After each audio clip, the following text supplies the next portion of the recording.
It is with Mike's Dream Team Stream. I'm your host, the man of 1004 names, Captain Don't. I'm Carly Pilkers. Actually, I'm Faith, but you can find me at Carly Pilkers on Twitter. And I'm Killer Greg. You can find me at Killer Greg 17 on the tweet machines, as our buddy Mark would say. I was so happy to be able to record some WCWTF stuff last week. Yeah, that was a lot of fun. That Hogan shit, man. Yeah, y'all got to suffer together. I enjoyed it to an extent. Right. But I think I enjoyed it more as a time capsule than as an entertaining television show. My favorite thing was supermodel Carol Alt adopting a weird New York accent for no reason. Everybody had a weird accent in that show. There was like a British dude and like an Indian dude and a Southern Californian dude. It was so odd. They were really trying. I'm gonna try something out here, guys, just for this one take. You know. Listen up, brother. I think it'd be great if I was British this episode. Oi, governor. Oi, brother. Oi, oi, brother. Oi, oi. We gotta really having fun with it. We gotta get to my thunderboat. I also adored that the boat was not in the episode. All he did was sit on it. Yeah. Look, and cry. I don't know.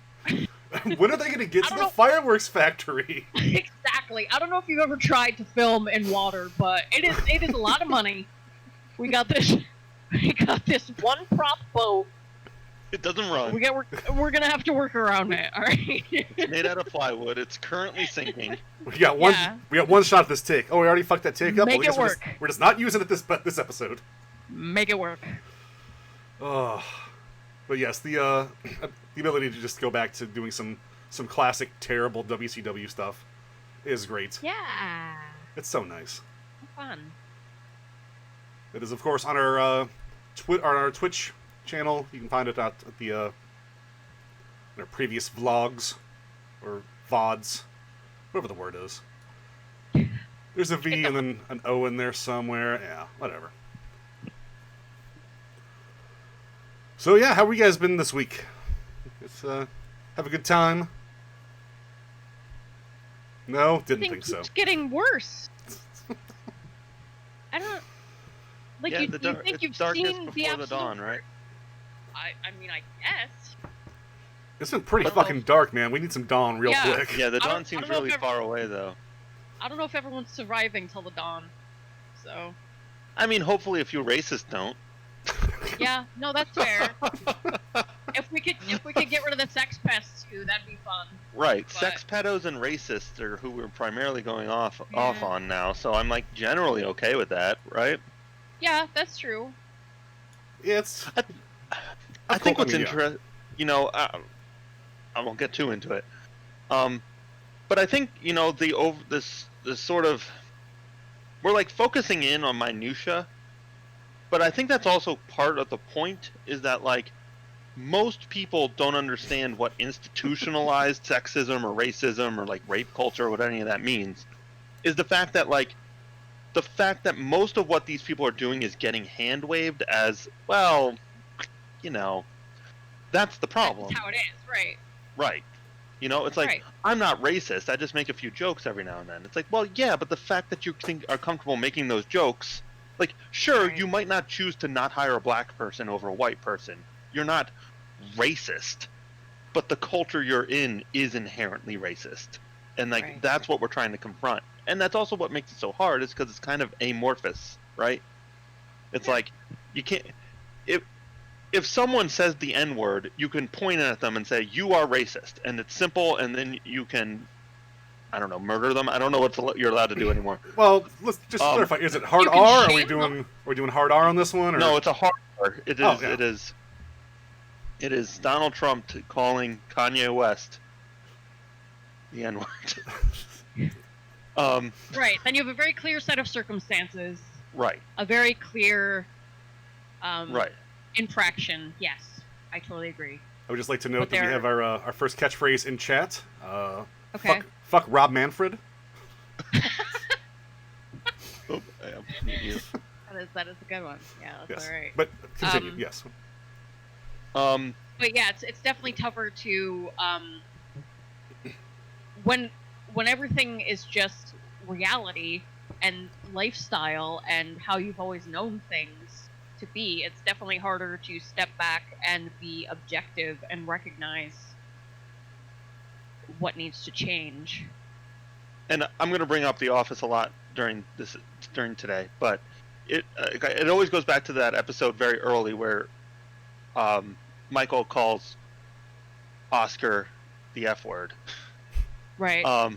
And he's like, well, if I had known, I never would have. And he's like, and then he very specifically says in that, he's like, you don't make fun of a retarded person for being retarded. You make fun of your friends when they're acting retarded. And right. It's like, and I feel like that very specific thing is what we're confronting now. Except that episode of The Office was 15 years ago, and he was already lampooning people who acted like that. And like we just never made any progress. So now we have to set a bunch of statues on fire so that idiots finally get it. It's like, you aren't understanding what we said, so now we're going to throw that in the ocean. Not everyone responds to subtlety. Right. I don't think he basically made the N-word. Right. Yeah, when you got a statue of the guy who popularized the N-word being the N-word, maybe we just push that motherfucker right into the ocean. Right. Like, why did you even put that on his plaque? You could have just not. Yeah. It was his dying wish. Stonewall Jackson, giant cock, famous for making the N-word. Yeah. It definitely could have been framed differently. Generally good dude. That's what basically every one of these statues says to me. Right?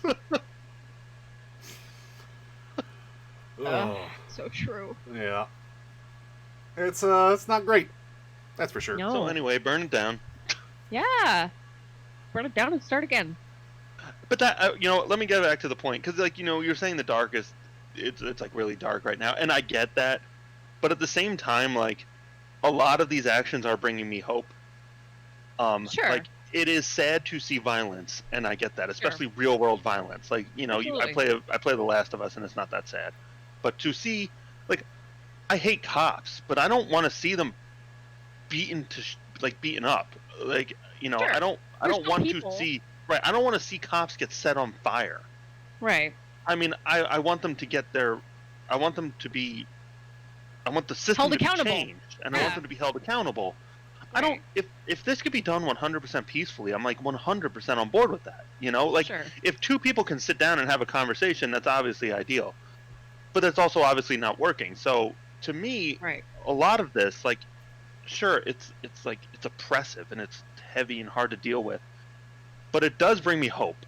So, to an extent, a lot of it's sad, but also, hopefully we come out of here better. And that's so like, I am optimistic about a lot of it. Not the Rona shit. I'll tell you a story about that in a little while. Like that is just regular old depressing. Yeah. But the protests, the wrestlers being rapists, I'm on board with these people getting action taken against them. Right.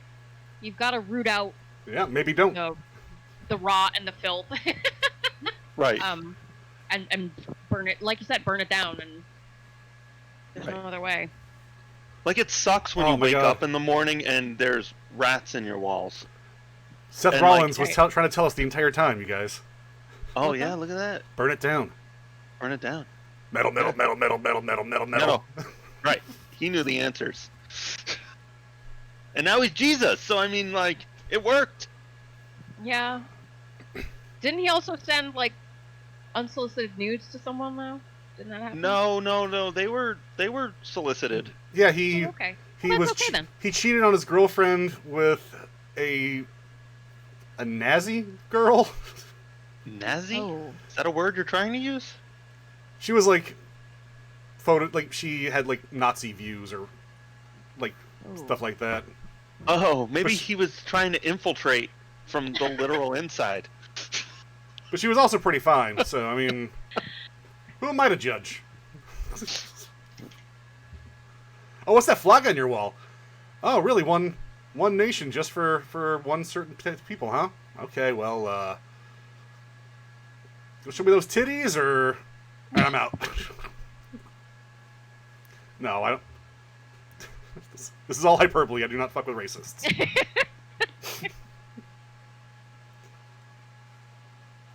Okay, good. Well, good for him. If you're gonna send nudes, make sure that the receiving party is interested in said nudes. I mean, granted, I don't look like Seth Rollins, so.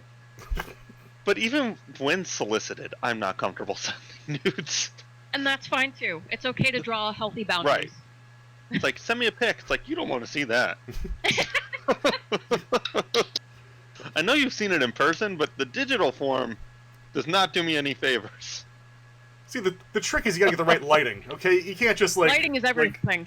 Lighting is everything. I gotta get that Sonnenfeld lighting where I put it at I put the lights at the base and they shoot upwards. Really gives it that gothic look. It's all the composition. Absolutely. You need to get the right angle. You can't just snap and go. No, that's basic. There are so many pics out there that are just like, here I am, let's do this. Yeah. But no, you gotta... I know. I can't believe more women aren't like, that's a persuasive argument to never see you naked again. I just like, man, I don't know how you go on the internet, find like an attractive person's Twitter and be like, oh, their DMs are open, eh? Yeah. Dear slut, maybe this is what you're waiting for. I think the implication is obvious. They haven't shut down all communications with the outside yet. Yeah. Ugh. Oof. Like one of the artists I follow on Twitter, he's constantly getting like nudes from dudes because he draws pretty girls. So he's like, people on Facebook keep on thinking I'm a girl, and there's just this like dude bare ass like on his bed like waiting for you, baby. And that was me. I sent the exact same picture right back to him. He's like, come and get it. Faith, have you gotten unsolicited genitalia pics? Never unsolicited now. Okay. Yeah. Your Twitter fame is growing, so Yeah, get ready. prep thyself. I mean, it could happen. It's going to happen. Oh, I would yeah. say within a year. Oh yeah. Mark it down. What's today? I'm surprised after those Jeff the Mongoose pics you posted, you're not getting more. Yeah, not yet. I just wanted a like from last podcast on the left.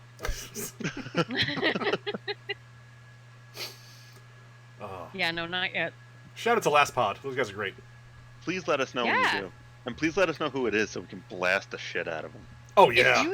If you think that I'm getting unsolicited dick pics and not sharing them with you both, you need to go back to thinking school. Like, on occasion, when Faith posts pictures, I'm always tempted to try to, like, go real hard on them. Just to see if I can get people, like, in my DMs to be like, hey, man, leave Faith alone. I just want to Stir get up some white knight energy. Oh yeah, I want it so bad. It's like that video of from VR chat where the guy's like next to some girl who's dancing. He's like, hey baby, have a drink, let's hang out. And this dude comes over and he's like, this guy messing with you? And he's just like, ha ha ha ha! Look at this guy. Oh, wonderful. Oh.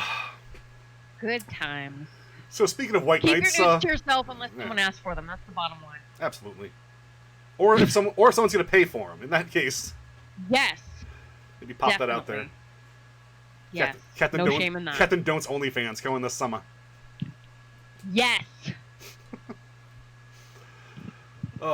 Let's see. Yeah. So on that note, all of your favorite people in the world are sex pests. A lot of them, yeah. But that's got to be telling, right? Like, right. It's a systematic problem. That everyone is a sex pest. Right. Most people are a sex pest. And I think we need to normalize so many things to change that. We did normalize sex pests. Insurmountable. Yeah.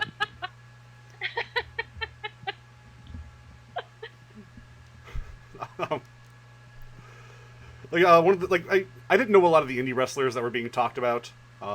Sure. But the Joey Ryan one hit me pretty hard. I've always been a big Joey Ryan fan. That's a big deal.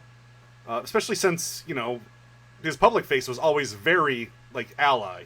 Like, right. I'm, like, my character, I'm the big sleazy guy. You grab my dick, I give you a flip, I grab your tits, I suplex you. Right. But, man, to find out that he has just, like, been just, like, 4 women, I think you guys said, had come 16. out. 16 women? Yeah, a lot. Well, so 4 times what I thought. Way more than you can hand wave. Yeah. Yeah. But I mean, and he actually, he came out and admitted it, which is great. I mean, it's not great, but I feel like to a certain extent, and now this is me being mildly sarcastic. At a certain point, you might as well just deny it. Like 16? That's a lot ludicrous. Of people definitely take that route. Who has time? Who has the time to R 16 people? See? Right. That's implausible. I don't even know 16 people. I don't know 16 women. Look at me. You see how much I'm sweating?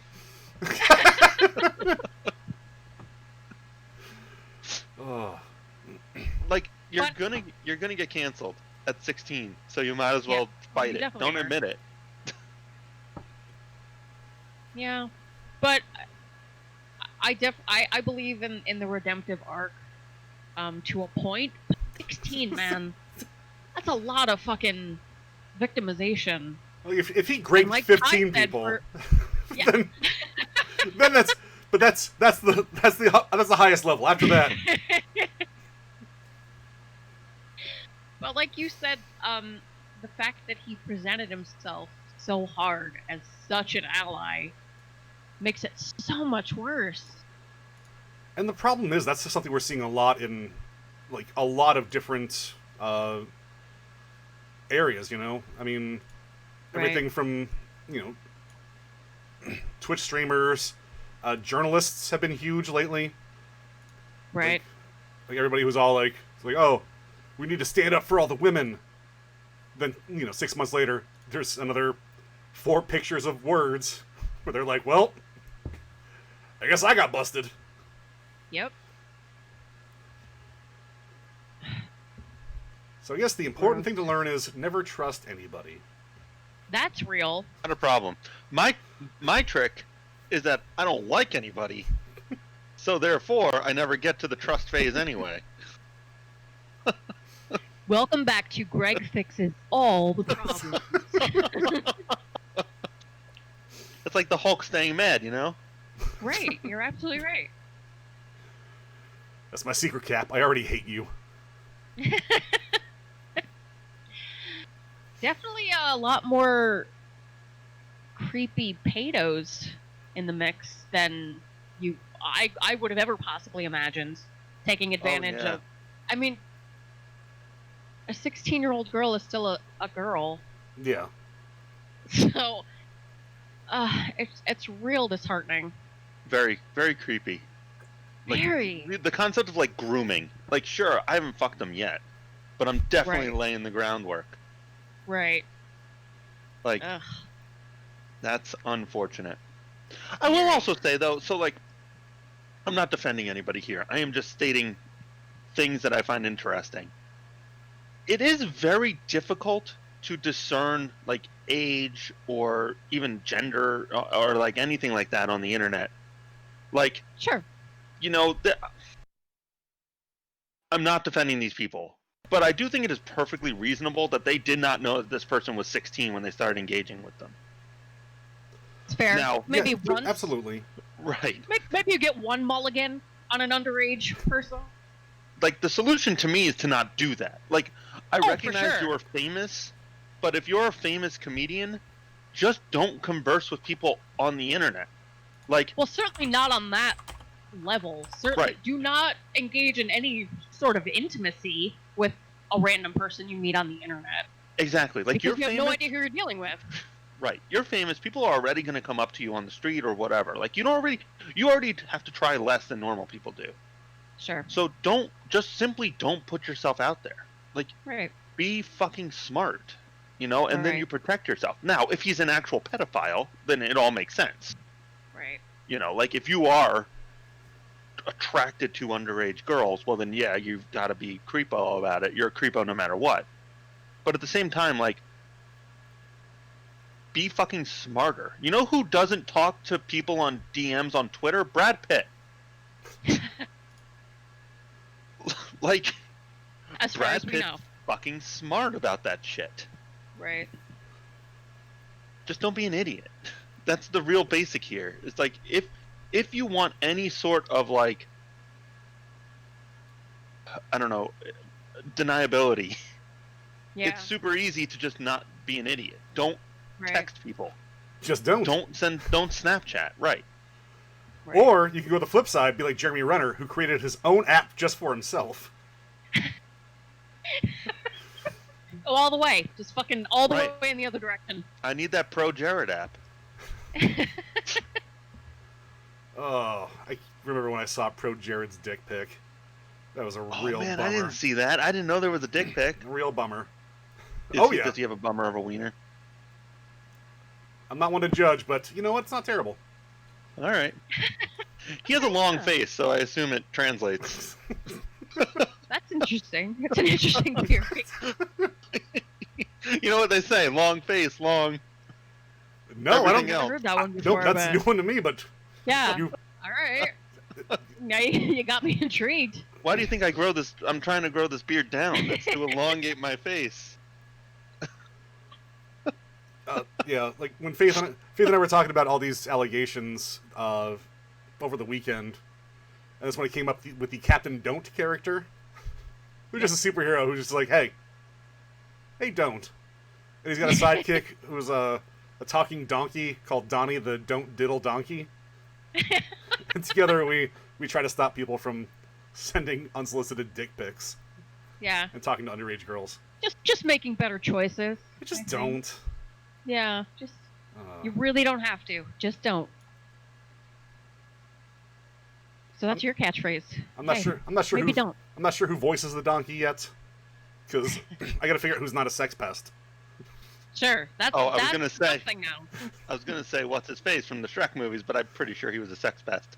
Wasn't he awful to Scary Spice or something? Eddie Murphy? Maybe. Yeah. Yeah.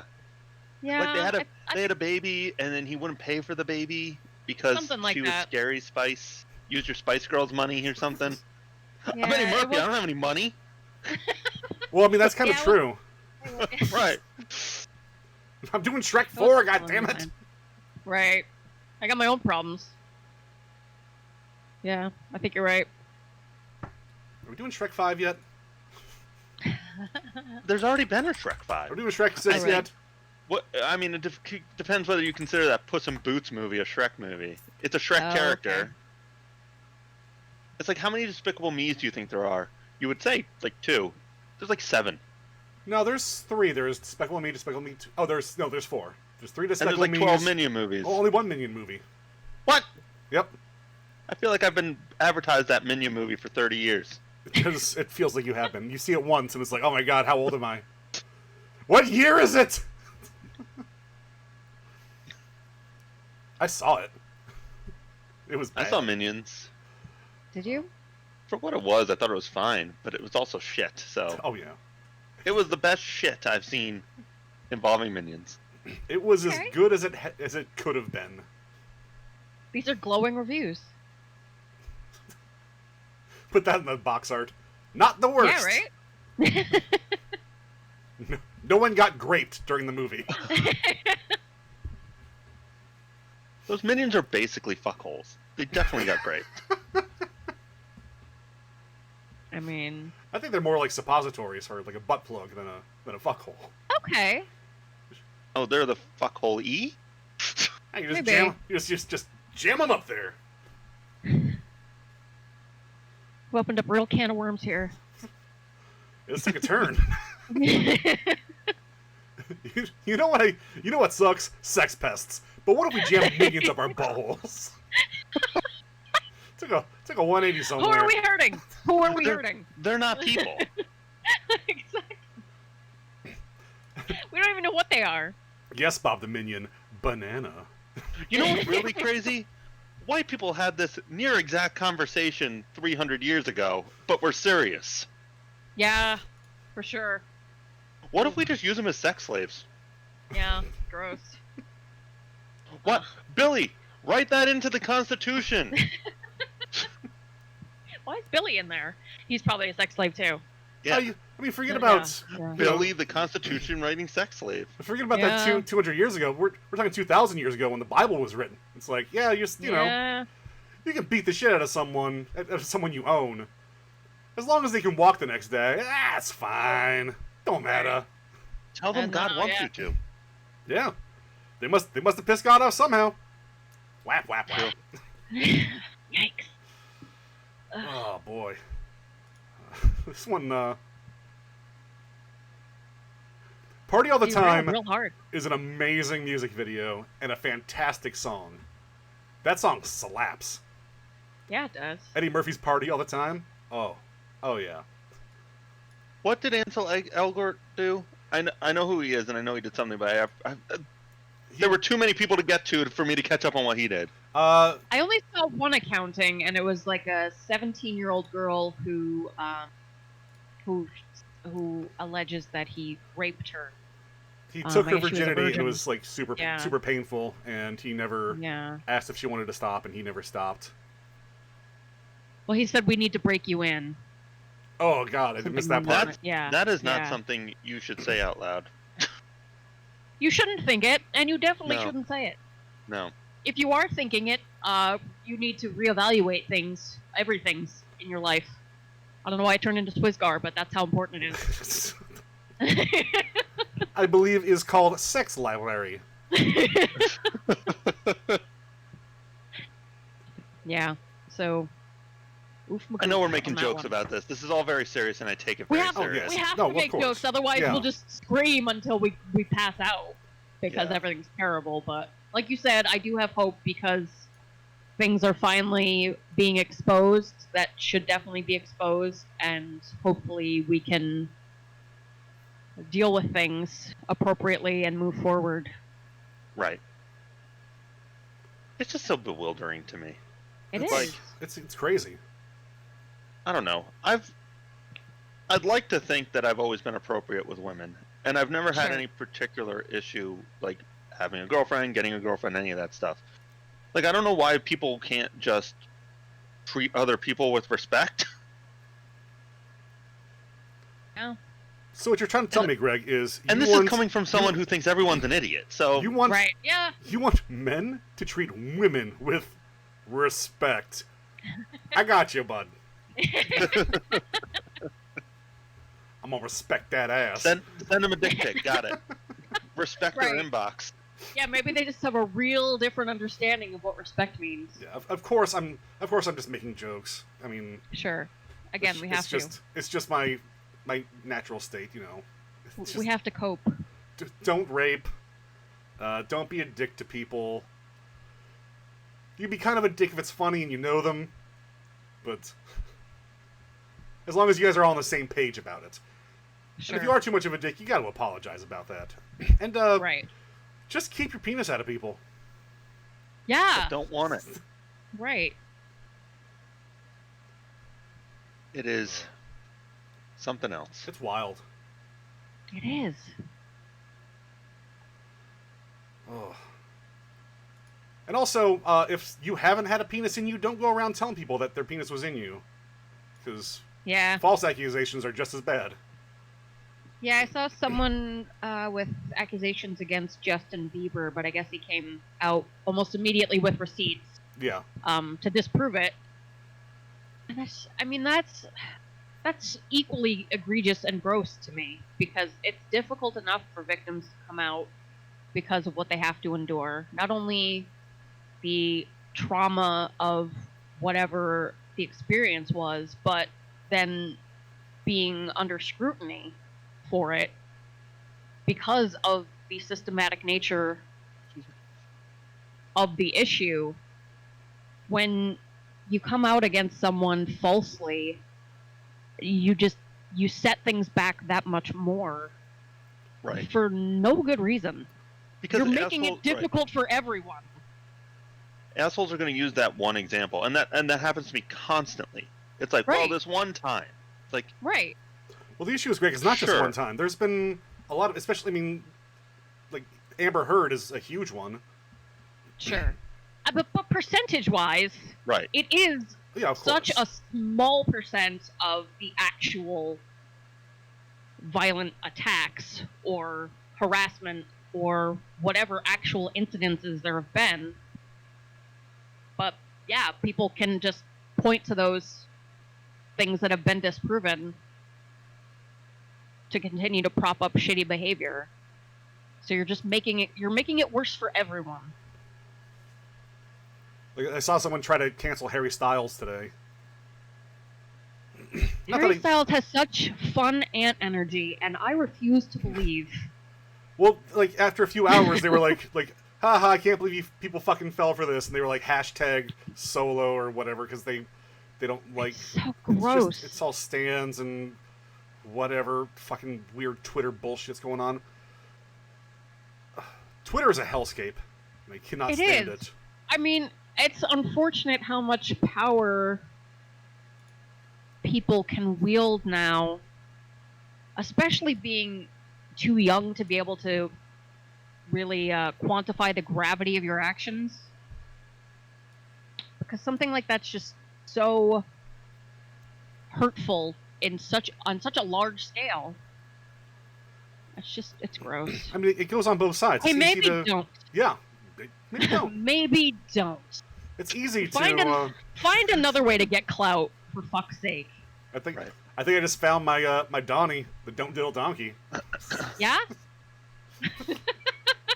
Don't diddle. That's funny. He's got a good message. It's just so easy for people who are mildly famous to like get in contact with fans who are willing to do whatever they want. Right. And it's also easy to spread misinformation. I mean, shit, even beyond like sex pests and not like look at it's almost worse than Facebook with fucking Facebook moms. Right. Like don't vaccinate your kids. No one takes that shit seriously on Facebook, so that's pretty much already been. God, just like everything's awful. Everything sucks.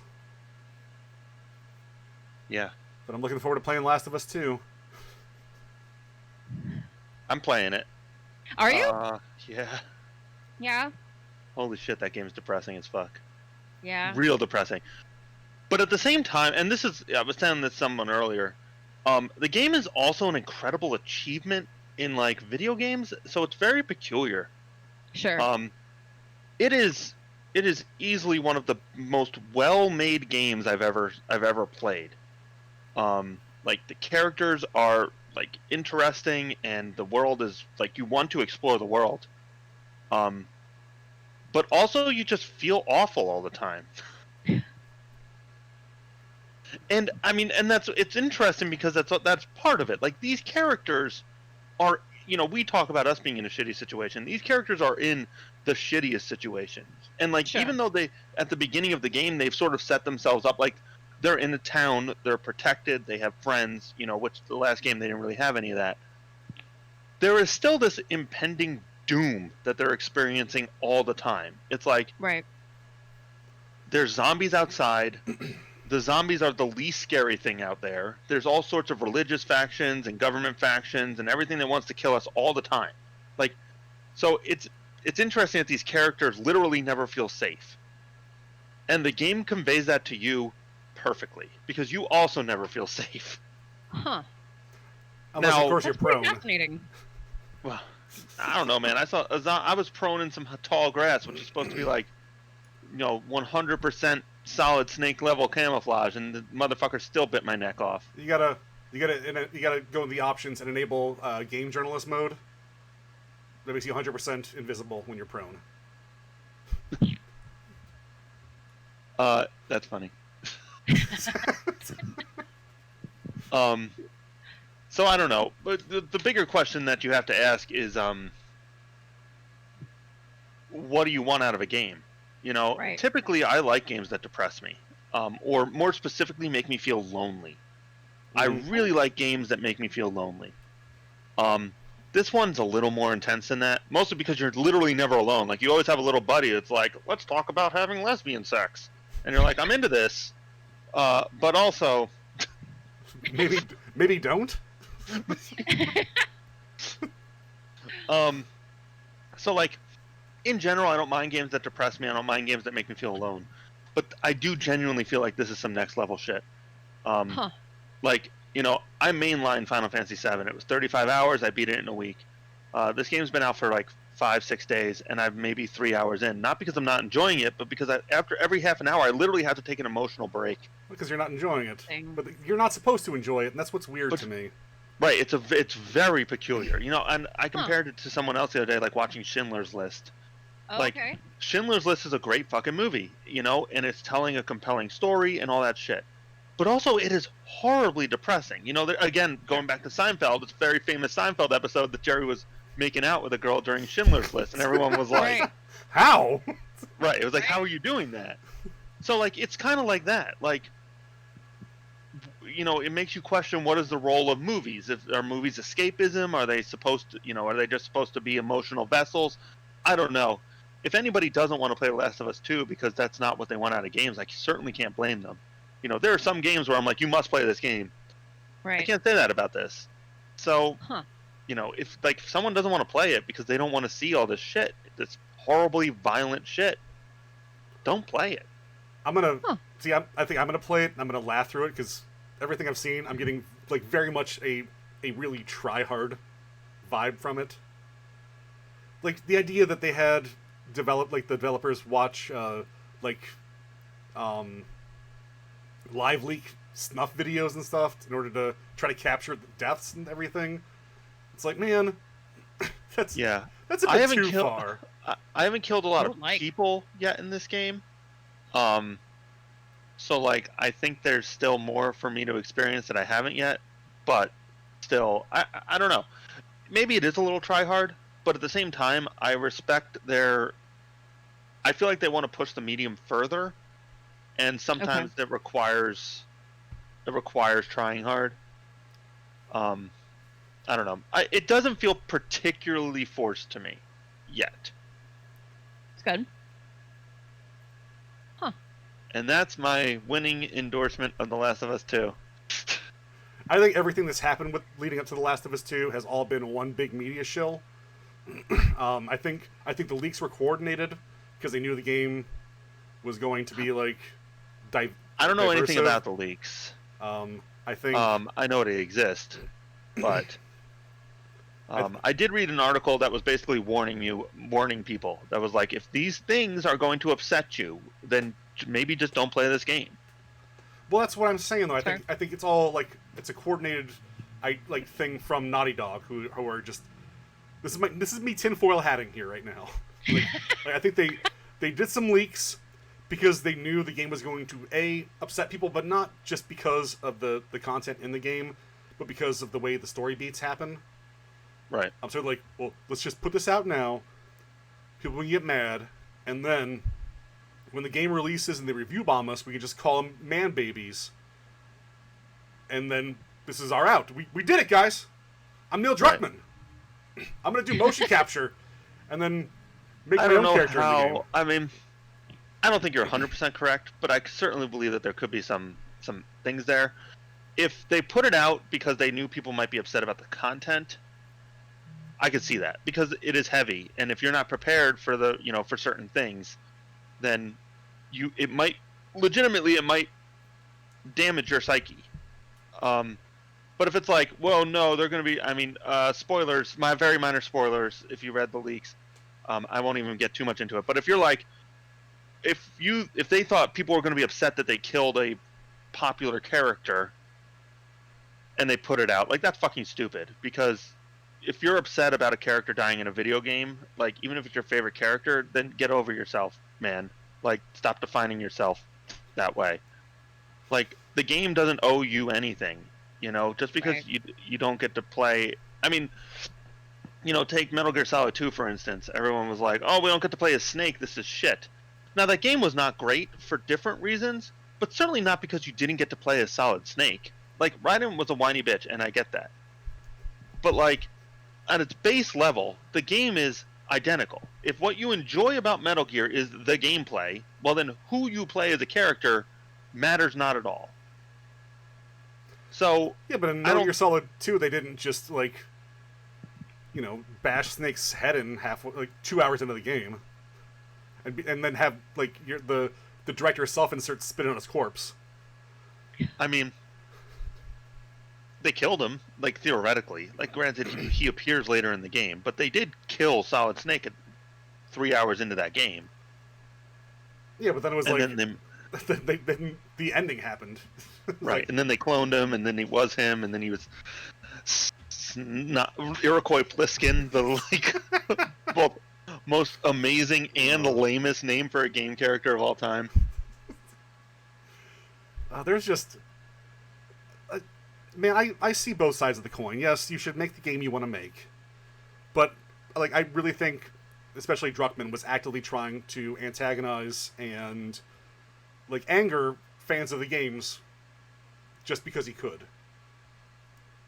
And I think just because a game tries to tout revenge is bad and in a zombie apocalypse we're the real monsters, man, every single bit of zombie media has done that in the last 15 years. Right, but I think that is inherent to the zombie genre. Like, that is the core facet of zombie media, is that people are shit. Like, sure, the mindless ones are monsters, but the smart ones are the ones you have to be worried about. Right. That's fair. Yeah. I mean, that movie is set in a mall for a reason. So, to me, if you don't, like, you either need to completely reimagine the box, and I don't know how you do that with zombie media, because zombies are, in my opinion, inherently boring. Well, everybody's over it now. Well, I mean, I was bored in the first place. Like, yeah. I don't know. But to me, if you're not, that's like the facet of the medium, to me. Oh my god. Ratatouille. The main character's a rat. I just got that. It's a pun on... Personal computer, I just got that. Great Scott! Wow. No, I mean we can talk about Last of Us 2 till we're blue in the face. But like I said, I'm looking forward to playing it. I'm trying to get my capture card here figured out so I can stream myself playing the first one and actually finishing it. I think the first one is the best PS3 game of all time.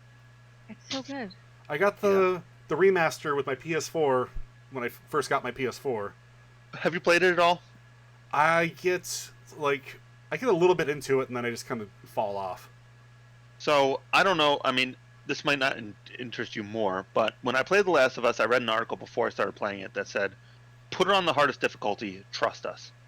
And I don't play any game on the hardest difficulty, but for some reason I did it that time.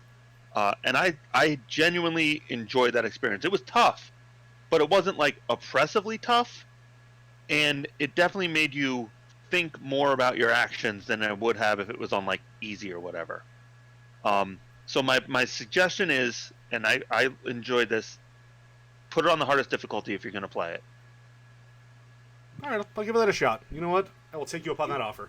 Like, it definitely makes it more of a survival horror game than like an action horror game. Huh.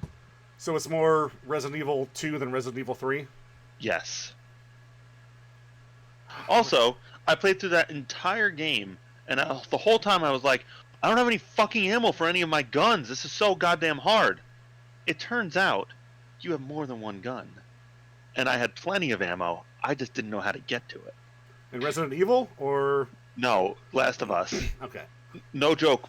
13 hours into a 15-hour game, I found, like, my secondary weapon. That's amazing.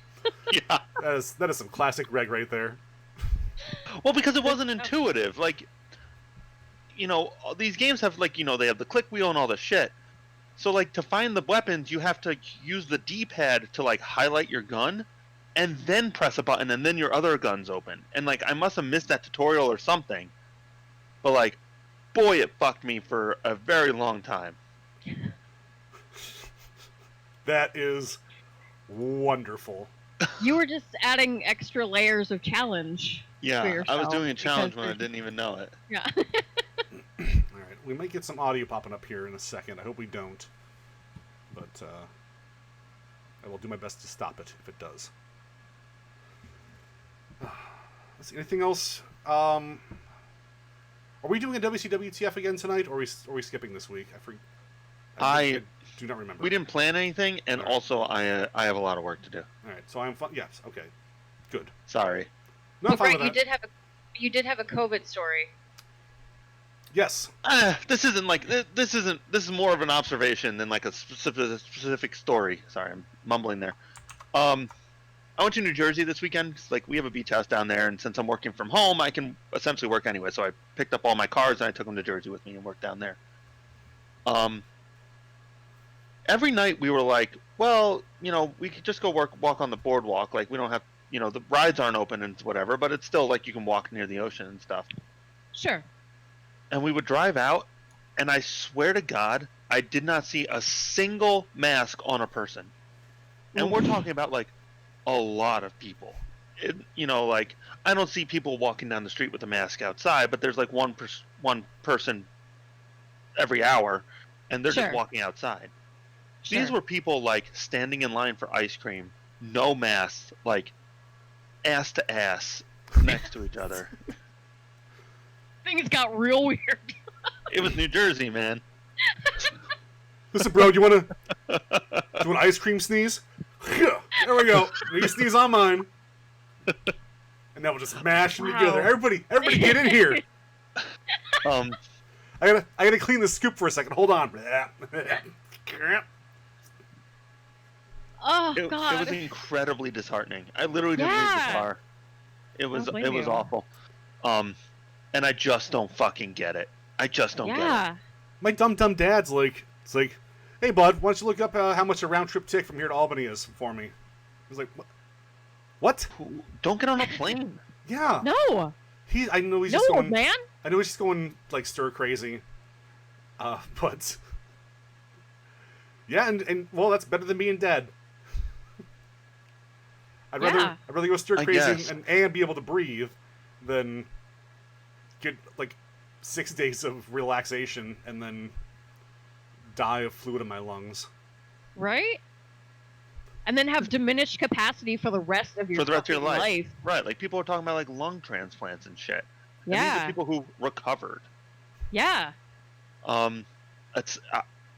Every single day I take my temperature because I'm like, I'm pretty sure I have it now.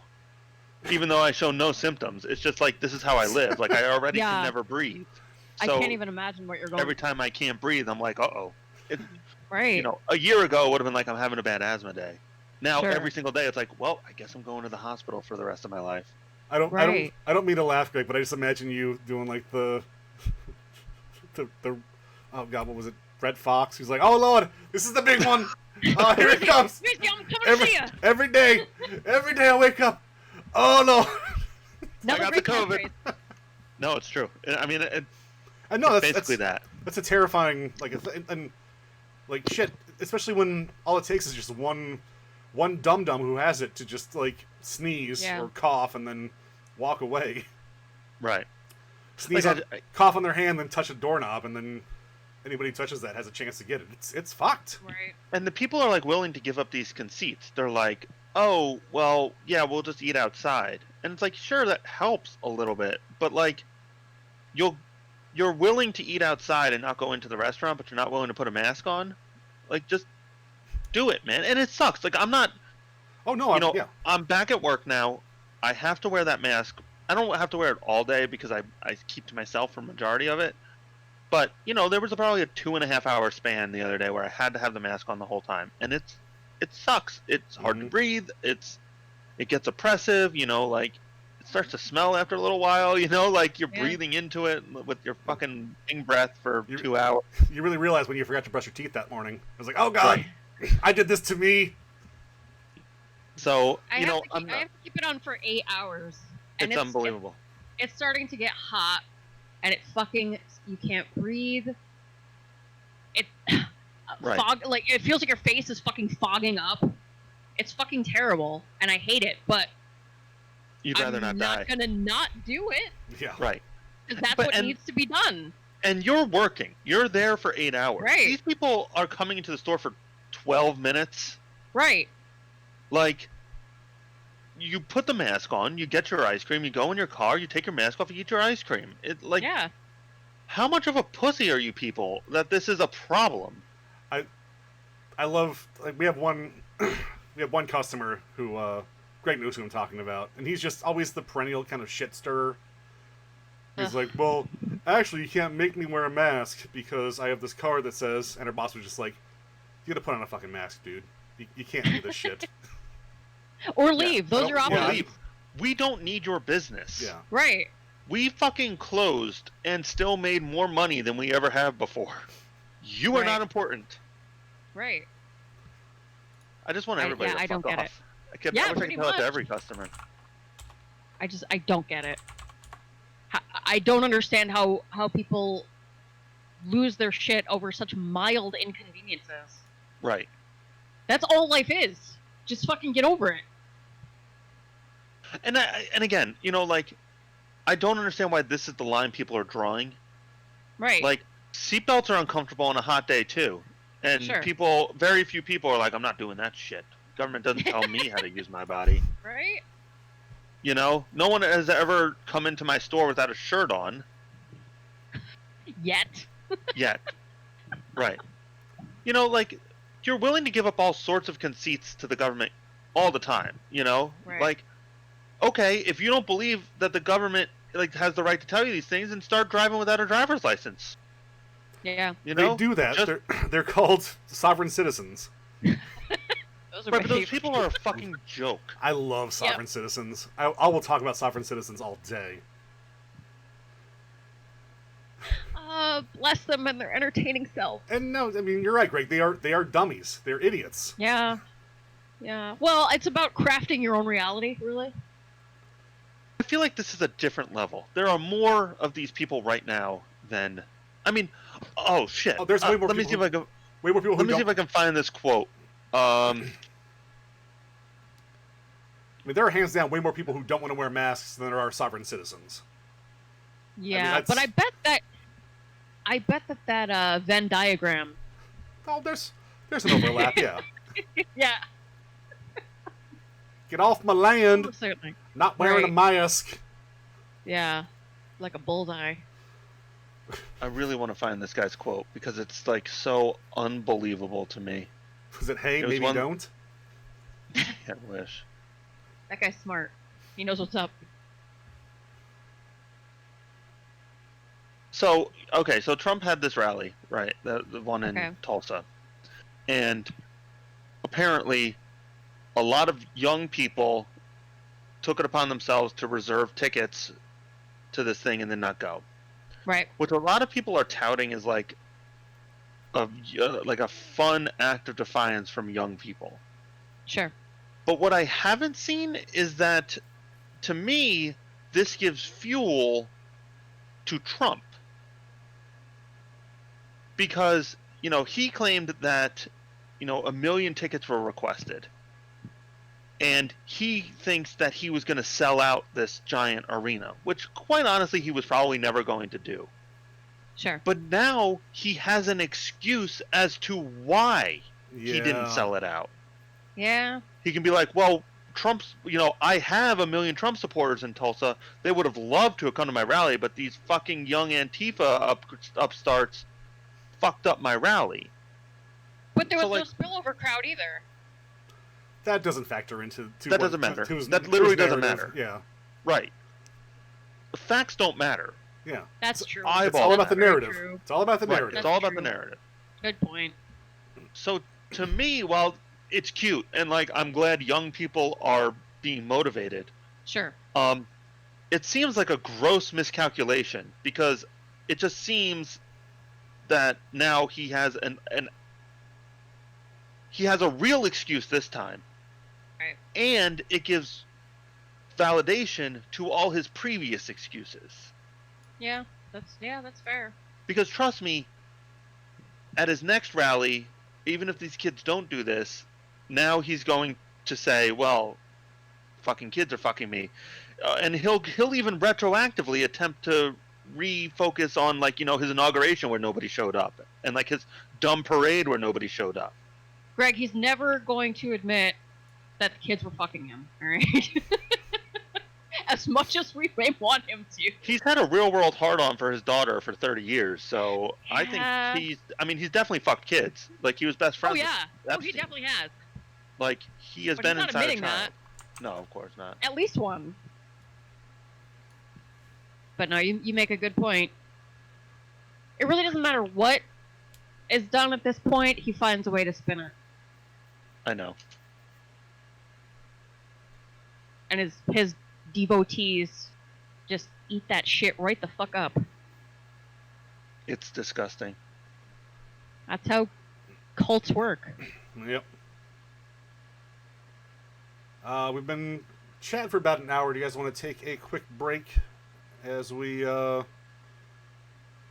move on to maybe a lighter topic? Sure. Right. You don't really get me, do you?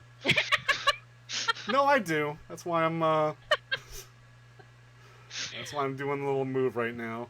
Right now, on if you're on Twitch, when we take our break, I've got a little surprise for everybody.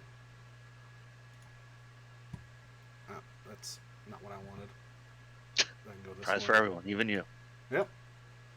We can play some marbles on stream. Oh, that's fun. Marbles. So if you guys are in chat and want to play along with us, it's easy to play. You know, just type !play in chat.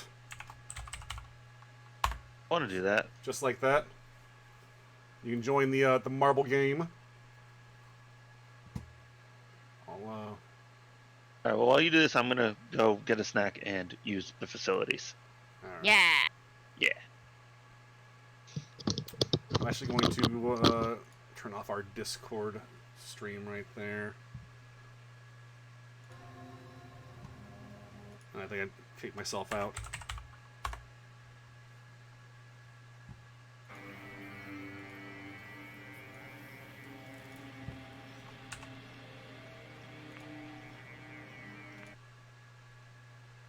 I'm going to set up the race again. Do Marble Centurion. Mm-hmm.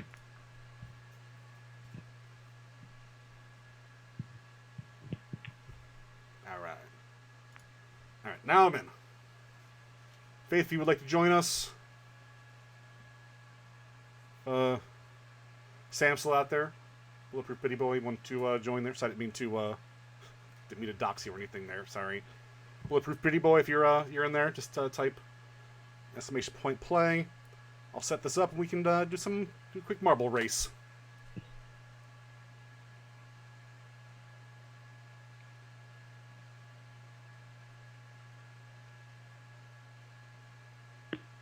Alright, I'm going to start it up. I will be back in just a few minutes.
Ah, shit, do we all die? Not yet. I don't know about the marbles. We died. I didn't even know that could happen. Yeah, you like ejected off the map. Beautiful. It's like real life.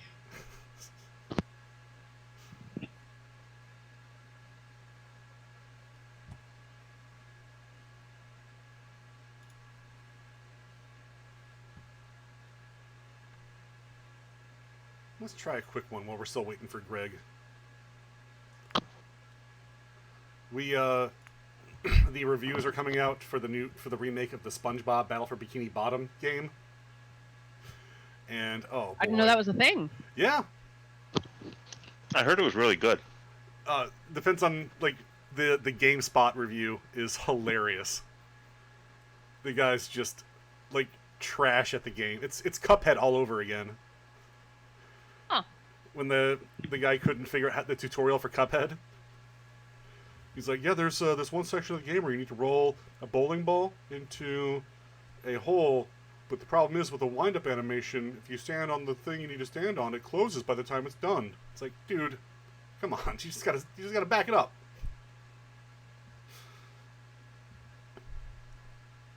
It's kind of cute. It's like if your grandmother was reviewing a game or something. Ugh. Kind of sweet. Faith, if you want to get in on the this marble action, you can do your play again. Miss Marble. Here we go.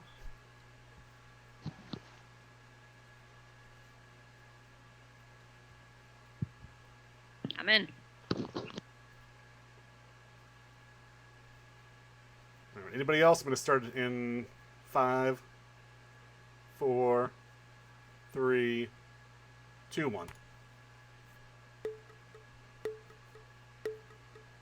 What are you snacking on, Greg?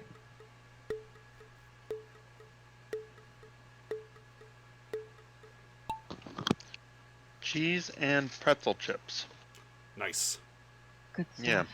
It would have been better, except apparently last night I ran out of pretzel chips and didn't know it. So now I just have all these crumbs. Sometimes you gotta make do. So I'm basically just like taking the cheese and like dipping it in the crumbs. Okay. Yeah. Cook that cheese. I'm being resourceful. Yeah, that's a good way to do it. Yeah. Fucking A. I'm all about that life. Right? I did the same thing with the tortilla chips I had last night. I really wanted some nachos, but I only had like crumbs and it's like shrapnel in the bottom of a tortilla bag. Sure. I was like, well, there's a lot to do.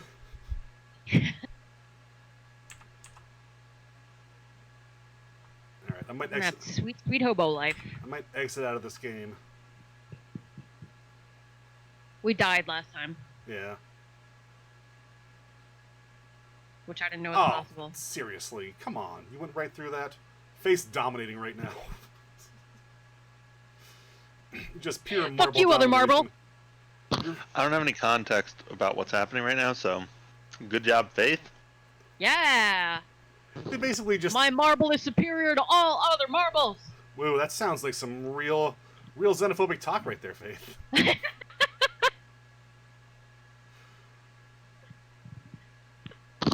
I don't think it is. She didn't say. She didn't say my marble made of glass or my black marble. Like, Sure. if I have a white kid and you have a white kid, and I say my white kid is better than your white kid, nothing wrong with that, right? Right. Yeah. No, there's something. Fair enough. There's something there. Maybe I don't say the white part out loud. Right. Yeah, I think it just counts as smack talk. It's fine. Right.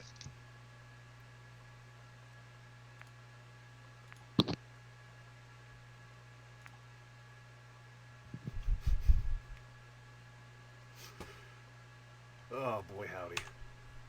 For some reason, I have video here. You guys can see me, right? No. It still says no video for you. Can you I guys think see me right now? No. That's what I'm asking. I see Greg. I can't see him talking. Greg. Oh, you know what? Give me a sec. Sometimes Discord gets wonky like that. There we go. Now you're back. We had the same problem the other day when Faith and I were playing some games, and she kept on dropping out. I think that was an internet issue for me.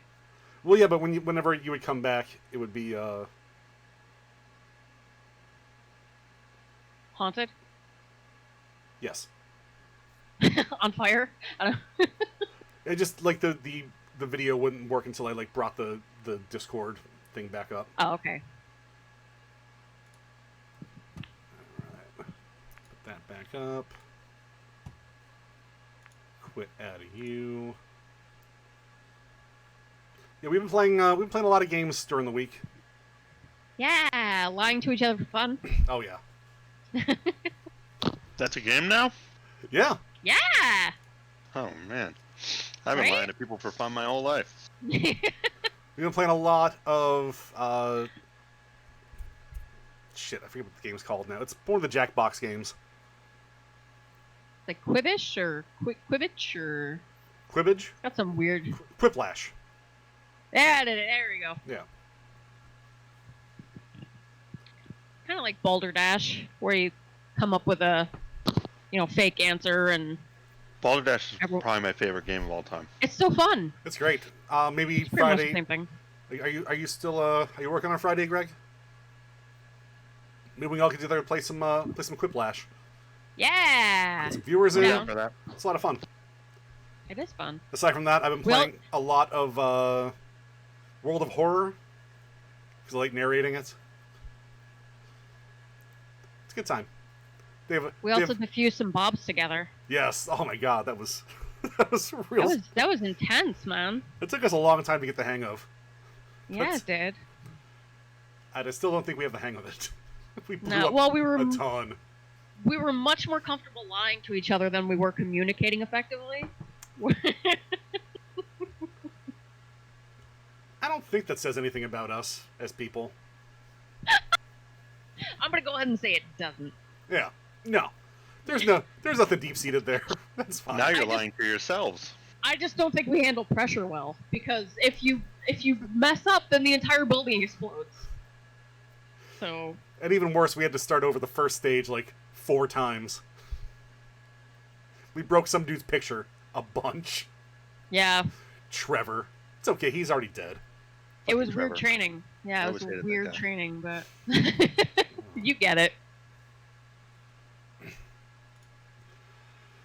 Alright, so welcome back to hour 2 of the Idiots with Mike's Dream Team, where we go over our top 5. This week, I picked something that I thought would be way easier than it actually was. Not easy at all. Every single list we pick, though, it's like, you think it's going to be easy. Like, on paper, it seems like it'll be easy, but then when you start to dig into it and try to figure it out, at least for me, it's been much more challenging than I anticipated. Well, it's also difficult to to differentiate between what, there are plenty of catchphrases out there, which Sure. Did you already say what our list was? Yeah, we're doing top 5 catchphrases today. But they don't Yeah. resonate with me as a person. Sure. And also from the little bit of research I did, I think catchphrases were way more prevalent back in the day. Like bang boom straight to the moon, stuff like that. Every fucking character from a sitcom from 1940 to 1970 had a catchphrase. Whereas nowadays, I can think of one. Bazinga is a catchphrase from a current thing. Bazinga, I mean... But that's but first off, Big Bang Theory is even 15 years old now or something. Yeah. Yeah. But I think the concept of a catchphrase is just sort of missing from current entertainment. Yeah, that's probably true. Without being a direct reference on the idea of a catchphrase, like wubba lubba dub bub, whatever it is. Right. Yeah, that is more of a meta joke on catchphrases. Right, exactly. Sure. Yeah, it's a good point. And then people, But also, I don't watch any current sitcoms. I don't know if Two Broke Girls has a catchphrase. Oh shit, we sure are dumb. Hey, stop looking at my tits. Yeah, that's probably it, right? Yeah, right. Eyes up here, bud. That's definitely a Cat Diggins catchphrase. Dennings. Yeah. What? It's Kat Dennings. It's Kat Dennings, and there's no way my eyes will be up there. I like Diggins better though. That's no, that's all right. Diggins it is. Is Two Broke Girls even on television anymore? I literally don't know. I don't know. No, not for years. Oh. Really? Yeah. Relevant. Why don't you just pop it out? How you doing, Greg? Come on. I don't know. I just feel like catchphrases are not part of the lexicon anymore. That feels fair. Like a lot of the Like, great catchphrases that that I saw while I was like researching, I don't have a lot of context because I didn't watch Friends a lot, Sure. or even at all. I just didn't care for it. Right. So, like anything I know about these things are like breakdowns that I've seen from people I like on YouTube. Right. Like Brad from Cinema Snob, like he just does like hour-long videos where he just binge watches every episode of a show. Okay. And that's how I am familiar with The Big Bang Theory. Okay. I've seen maybe 2 episodes, did not enjoy them, but I listened to him while I was like doing yard work, just describe Right. every episode as it happened, and then either complain or kind of praise it. I have really weird YouTube habits.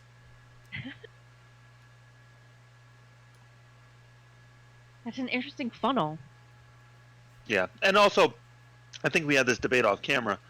I was curious what we considered a catchphrase. You know, specifically, Sure. did anybody have Terminator on their list before I blow up your spots? No. No. Okay. You know, I didn't know if one-liners from movies counted as a catchphrase. Like, say hello to my little friend. Like, that is a famous line. That is. Sure. I would attribute that to a character, which I think is important in this. But also, he only says it once, so Right. like, there's nothing catchy about it. So does it count? Now, Right. earlier I brought up "I'll be back," the Terminator thing, which we deemed was a catchphrase because it's in 2 movies. No, it's Sure. in every movie. He always, like, someone always says it in any Terminator movie. Oh, really? Yeah. Like, even All Linda right. Hamilton, the latest one, she like, tosses a grenade down a well or something. Right. She's like, I'll be back. And let me tell you, Casually. she's acting the shit out of her role. Right. Like yippee-ki-yay, motherfucker. Like, I would probably attribute that to a catchphrase now because there's some variation of it in every movie, Yeah. Sure. except for the PG-13 one, where he just says Aw. yippee-ki-yay, mother. Hippie haiku, brother trucker. I actually really like that Die Hard, but I recognize there's a lot of problems with it. Release the Snyder Cut. They actually did release a Snyder cut of that. Like, there's a rated R version on the Blu-ray, I think. No, but Funny. I want Zack Snyder to take that movie and Oh it. yeah, no, absolutely. So it's all Who directed that? so it's all like sad and gray. Right. Just morose. Yeah. So yes, today we're talking about catchphrases. I'm a big fan of catchphrases. I'm constantly trying to make my own. Sure. I've got many failed ones that never quite caught on. You know, I don't have any "Where's the soup?" shirts out there, so Not yet. But I believe in you.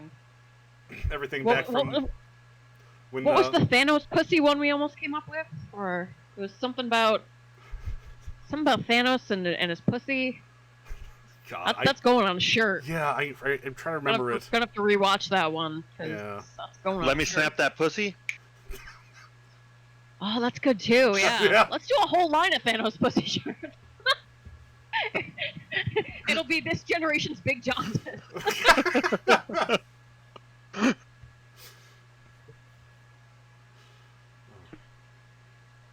But yeah, I mean, I always love the idea of a fun catchphrase that I can leave a room on. You know, I'm during the stream, I try to end on the "Catch Me on the Flip Flop Time Pants," which is from Sean Baby's was like 10 worst games of all time list. Nice. Yeah, that's a classic. Oh, but Yeah. it's so I know. good. At this point, I think it's more mine than his. So Yeah. I don't think that's true. Fight me for it. Well, I can think it, Greg. It does not make it true. Is Sean Baby still a thing? Yeah, he's doing a blog called 1900 Hot Dog. That's fun. That's fun. And they do some fun stuff. For him.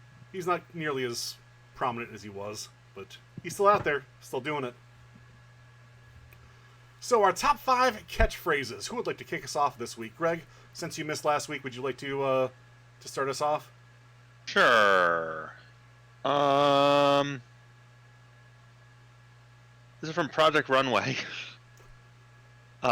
Tim Gunn's "Make It Work," Yeah. which I love. That's a great one. Yes. Yeah, it is. I think that works for me on a level because it is definitively his catchphrase, and they want it to be his catchphrase. But also, I kind of just assume that is something he has said his entire life. Yeah. It feels very authentic. Yeah. Right, like as a fashion teacher, he was probably like, "Well, make it work." Yeah. Right on. And also, I find Tim Gunn to be wholly likable, and also I love that show. So. Oh yeah, Absolutely. I like years ago. I was like real into that show.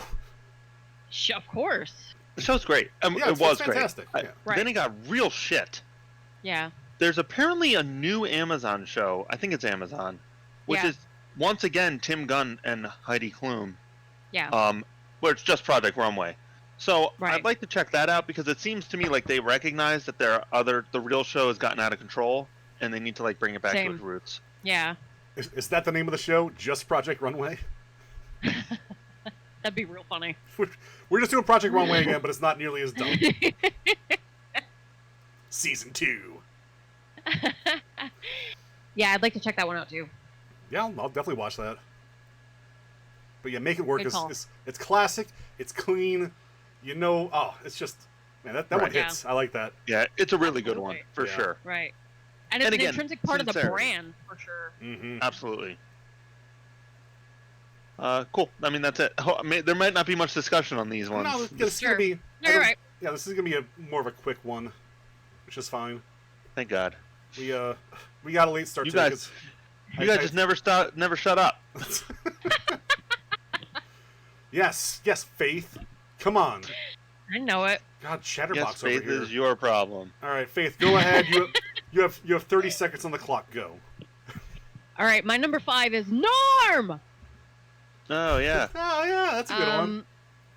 I love that so hard. It's just one single word. You can. It's throughout the entire series, and they even find a way to make the joke deeper. In various episodes, like they'll be in a bowling alley and he'll go to that bar and open the door, and they all say Norm there. Or he'll go to a steakhouse and walk in, and they all say Norm there. And I just love how they took such a simple thing and it worked so well. And I still say Norm now. No, that's a good one. Cheers is a really good show. Yeah, it is. Yeah, it is. It still fucking holds up for sure. Yeah. Just the sheer just enjoyment of like I wish I had that somewhere. I mean we kind of did when like Greg and I used to do karaoke at one of our local bars. We would come in and we'd be like, they're here. Right. Yeah. They'd have Which Tenacious, is fun, and I they'd have think they Tenacious D appreciated that. queued up for us. Yeah. And that really reinforces that sometimes you want to go where everybody knows your name. It's again very on brand. That's deep. Now that I really think about it. Yeah. My number 5 goes to the Great British Bake Off. Got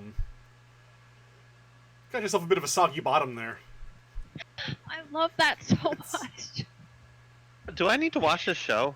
It's so charming. It's amazing. It is so sweet and lovely and okay. and actually and like heartwarming. It's devoid What's it on? Is it an Amazon thing? Netflix. Oh, Yep. great. I think I have that. It's devoid of all like the like bullshit. There's no cattiness. American... Everyone's really lovely and supportive. I loved. I saw a post somewhere. It was like British shows. It's like, this is a praying mantis. As you can see, it is attacking its mate, And yep, there he goes. That's what the praying mantis does. American shows. This is a praying mantis. Jump cut, jump cut, jump cut. Watch out. This mantis is praying for something a little bit tastier than dinner. Watch as she destroys her mate's body, destroying it. Starlight. But yeah, I mean that's absolutely correct. Yeah. And that's the thing. Like I make the comparison all the time between Kitchen Nightmares, the British version, and Kitchen Nightmares, the American version. Absolutely. It is such a stark contrast. And I love Gordon Ramsay. I've been watching Hell's Kitchen again. He's such a different person on the American television shows. Like he's still mean, but it's like a caring mean. Whereas it now definitely hits different. Right, like in America, he's making idiot sandwiches out of everybody.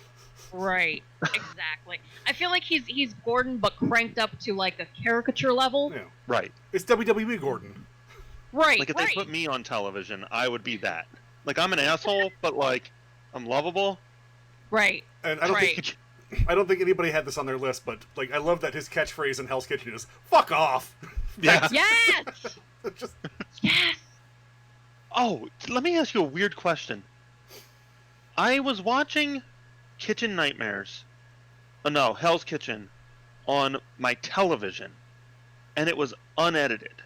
So like there were no bleeps. It was all fuck you, fuck off, fuck this, whatever. Sure. I watched it on my PC, and it was edited. Huh. And I have no fucking clue why it was in one and not in the other. Any ideas? Where were you watching it on your PC? Was it on YouTube? No. I was watching it on Hulu on both of them. Interesting. Was it the same episode? No. But it was the same season. Like I watched like the first 3 episodes on my television, and I watched the rest of the season in here. Huh. I know they've done some weird things between like episode to episode. Some of them are like the TV broadcasted ones, and some of them are like the internet exclusive ones. So it could have just been an episode to episode thing. Interesting. But yeah, like love Gordon though. Soggy bottom? Is that where we were? Yeah, so it's when you bake a pie, you have a crust, but you don't bake it properly, so the bottom's a little bit wet, and they call that the soggy bottom. And like when they have to do a pie episode, everyone's like, "Oh boy, hope I don't got that soggy bottom." And just hearing everybody constantly talking about soggy bottoms, and Noel from the Mighty Boosh is one of the hosts, and it's wonderful. Eventually, love the 4th season, maybe 3rd or 4th season he comes in. Did any of you guys start watching Taskmaster after I recommended it? Fuck, I totally forgot about it. I'm gonna put it on my list right now. Yep, I'm gonna watch it. You're going to love it. Noel Fielding, I think, is on the 4th season, but I urge you not to just skip to that. All right, we'll see. Like the first couple seasons definitely set up some of the like themes and characters and stuff, even though it's a reality show. But like, there are themes and characters. Okay. Oh, man, you gotta watch the Great British Bake Off. It's so delightful. It is what I will watch today while I do my work. I tried to watch. It's a good palate cleanser. Yeah, I tried to watch the flower show they have on there, and it just didn't grip me as much. Yeah, that doesn't sound well. I mean, I don't care as much about flowers as I do about baked goods. So. Yeah, I'll take a pie over a bouquet any day. Right. I kind of want a baked good right now. Right? Always. Yeah, I'm gonna put pause here. We'll also go out and get some baked goods. Just run to the nearest gas station, grab some Hostess pies. Pretty much. No joke. Greg, you're number 4. Good one. My number 4. Great Scott from Back to the Future. Damn it, that's a good one. All right. That is a good one. Yeah, I like it for a few reasons. It's nonsense. Like, that's not a phrase that people use. But in a way, it, like, fortifies his character so aggressively that somehow, despite the fact that it's gibberish, it just works and you know exactly what he means. Right. You know? Yeah, good call. And again, I wanted something from a movie, and I think most things don't qualify. At least nothing that I really enjoyed. But he says that throughout all 3 movies, and it's it is always impactful and very funny to me. And yeah, and that's another one that definitely pervasive, because like that is a phrase now that people say. So, and I think that's like a really important part of the criteria for this, at least from my perspective, is the pervasiveness of it. Like, by the time you get to the fourth or fifth something, like if he doesn't say it, if they don't say it, or if they don't make a play on it, you're like actually a little disappointed. Sure, that makes sense. Yeah, good call. So I'm doing some quick fun Googling here, and it turns out Emmett Brown says "Great Scott" in Back to the Future because that was Superman's little catchphrase. Instead of saying "Good God," he would say "Great Scott," which kind of points back to him being still a bit of a childish character. That's fun. Huh. But man, that's some great character development, and it's so subtle. It sure is. Oh. Yeah. Right. Well, and it's also fun because he's a scientist, so probably not so big into the God thing anyway. Mm-hmm. So that works on a lot of levels. So good. I'm surprised Superman wouldn't say good God. Like. Well, it's kind of blasphemous. Yeah. No, you're right. Yeah. Instead, before he goes into battle, he just kneels and like, as we walk through the valley of the shadow of death, I feel near you. I know I'm mixing up a bunch of like, Christian and Catholic imageries with my crosses and stuff, but he's an alien. He doesn't know. He doesn't know. He just wants to. You know what? He we pops don't know on how to do things on Krypton. Pops on a yarmulke, does the cross.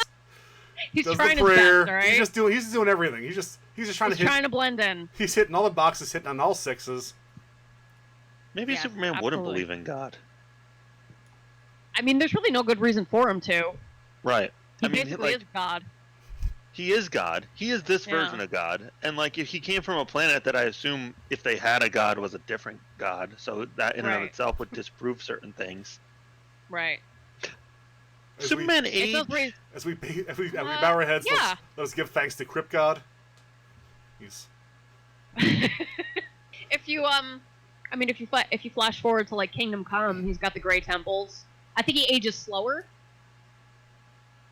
Up through puberty, and then he ages slower. I mean, he was just like a normal kid, and then he. I don't know the hard. I don't know the hard and fast rules. Maybe after accumulating all the yellow energy from the sun, maybe it slows down over time. Yeah. I'm just spitballing here.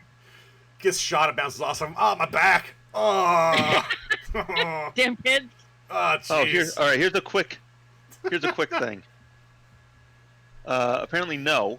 While under a yellow sun, Superman's constant absorption of yellow solar energy retards the cell deterioration process and strengthens as he gets older, meaning at some point in his 20s, Superman ceases to physically age.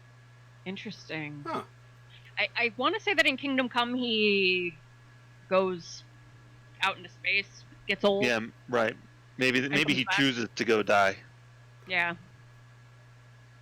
Because I do remember Grey Temple Superman. Oh, and that's why in Dark Knight he needs to like the atom bomb to like for Batman to beat the shit out of Superman. Okay. Boy, does Superman deserve it. We're learning a lot. It resonates with me, not at all. Yeah, that's fair. Like, I don't know if there is a less sympathetic character to me than Superman. Superman's not supposed to be sympathetic, though. He's supposed to be the best of us. But he's not us. Right. Yeah, that's why. Even on that level, that doesn't work. Yeah, you're right. One of the least interesting characters, for sure. He's the best of them. No, he's the best of us, even though he's Boy, I sure do wish I was one of them. We suck. That's what Superman says to me. Yeah, so we need to be better. But that's impossible. Okay. We're not a space alien with god powers. And we never will be with that attitude, Greg. So we never will be with any attitude, Faith. And that's why you're such a Lex Luthor. Or Lex Luthor. Lex Luthor's a totally different guy. I'm gonna put Superman in the torture rack. Maybe, Greg, just maybe, we could all get on our own little spaceship and fly off to another distant planet where we could become Superman. Yeah, we gotta get into that purple sun. Oh shit, we just realized what Elon Musk's up to. Exactly. Yes. You Our guys own Lex Luthor. Thank you. everybody get in your boxy cars that zips off around while I blast off to Tripton and become their new god. Ah! You want to get into tinfoil hat territory? Here we fucking go. Oh, I'm always about it.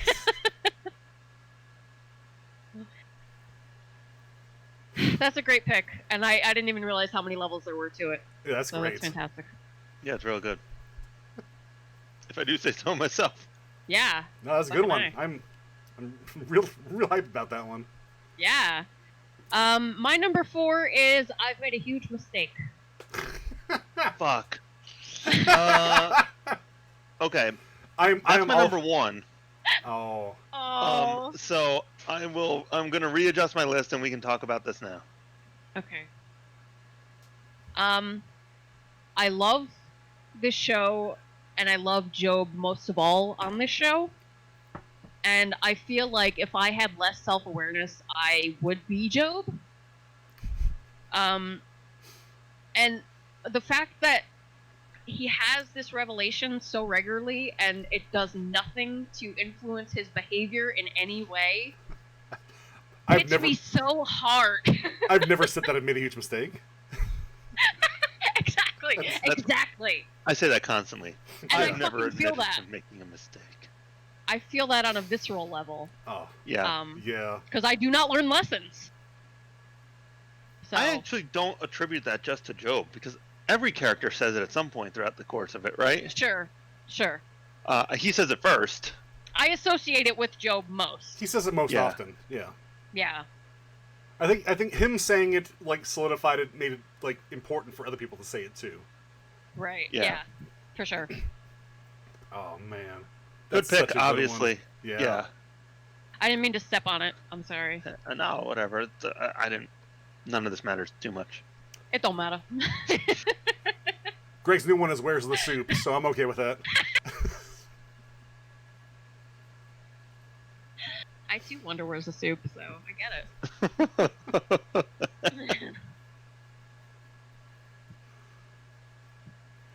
So yeah, that's my number 4, and Greg's number 1. Sorry, Greg. That's okay. I have a backup that I will insert. Okay. Captain? I'm actually going to insert one right now.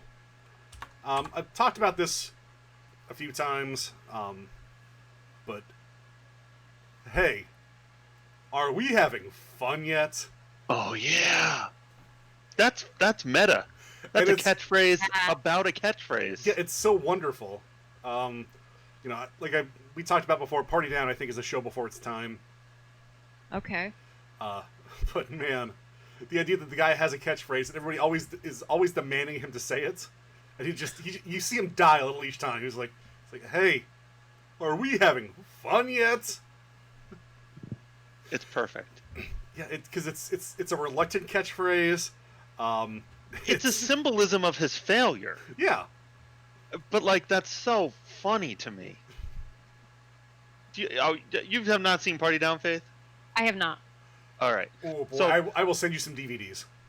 Yeah, it's on something. It's on Hulu, I think. I think it's on Hulu. Yeah, I'll send her the DVDs. Fuck. We'll send you this archaic thing you cannot play. What you got to do is go into your garage, find whatever Xbox or Xbox 360 you have sitting around, get yourself some component cable adapters for your HDMI. Right, those things I have. That's all fine. Get a new television. Yeah. Right. Because you don't have the hookup you need. It needs to be a 16:9 CTR. New old television. Get 3 dudes to help you bring it into your house. Right. This is all fine. So for context, one of the characters in the show, he was in a famous commercial. Think of like a What's Up commercial for a light beer. And his line in it was, "Are we having fun yet?" Okay. But that was the pinnacle of his acting career, and he wanted to be an actor. Right. So now he's just working for this shitty catering company, but everybody still sees him as this beer guy with a catchphrase.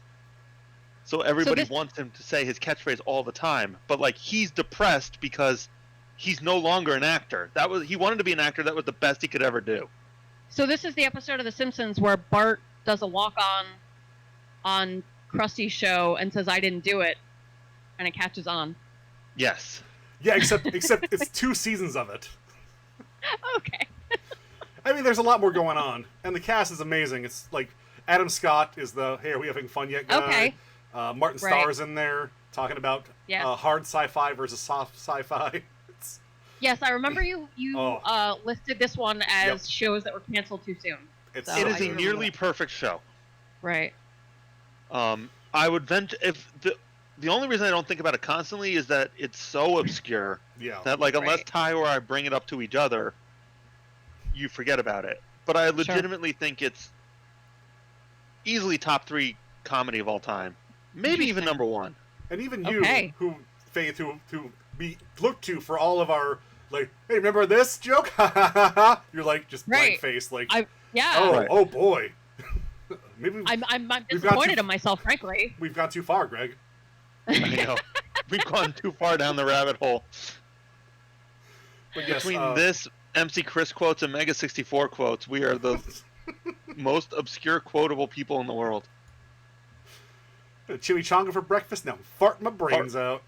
I said that yesterday. I'll have to dig in. I have to dig so much further in. I say that to myself all the time. Yeah.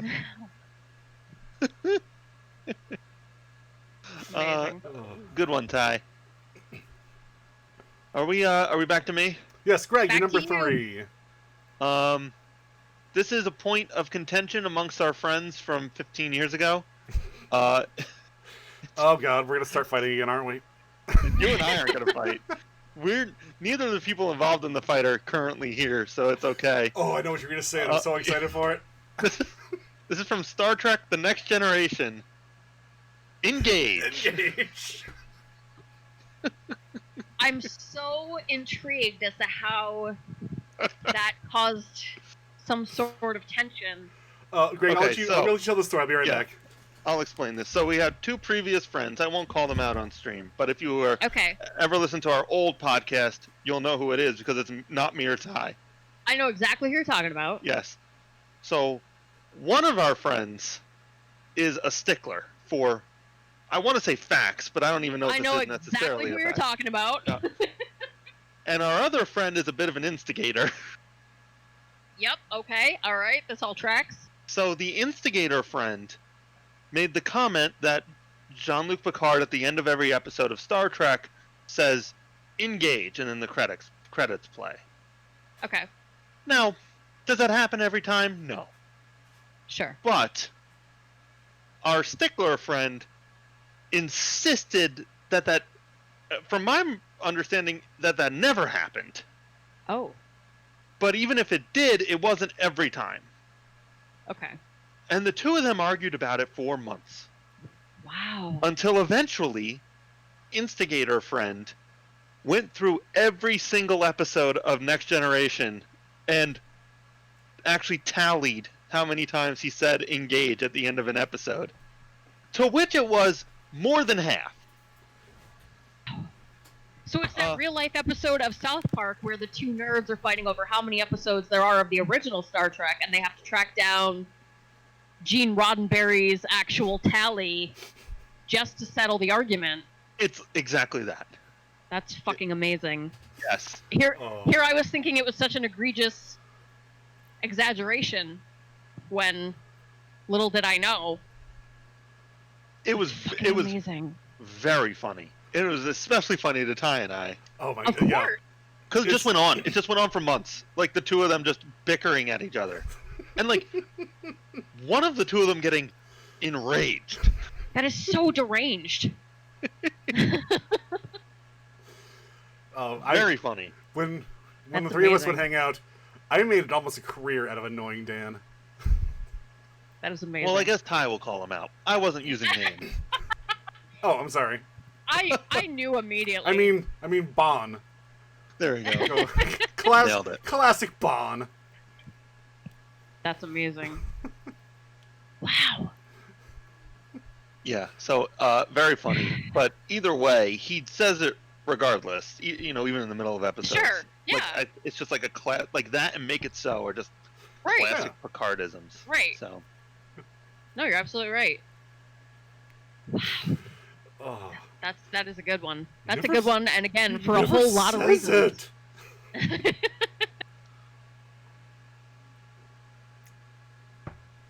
Oh god. Great dude. work. Great work. I had that on my list earlier.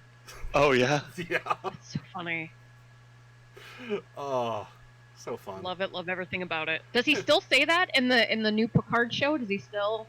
Who the fuck watches that? Yeah. I don't know. I don't need Picard boop bopping around the galaxy saying fucking shooting people in the face. No, it's okay because he's a clone now. He's an android. Is that right?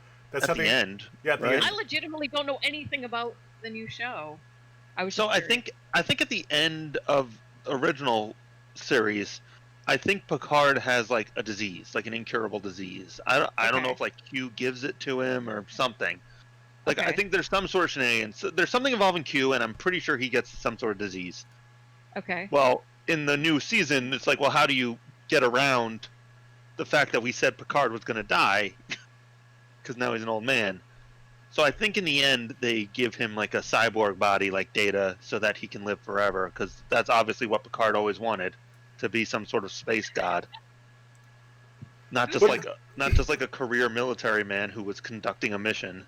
No, but they still made him age normally, so he's gonna die when he should have died. It's this is another job for Captain Don't.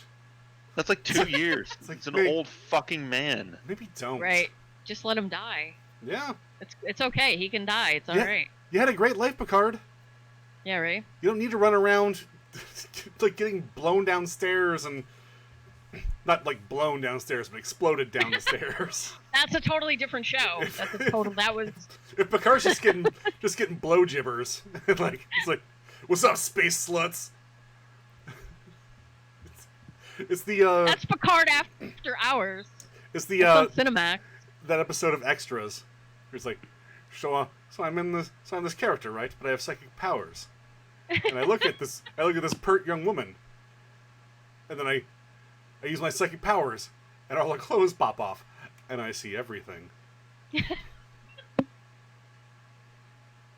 Maybe don't. Maybe don't. Let me read a review of Party Down for you guys. I would love to hear this. About to binge watch both seasons! !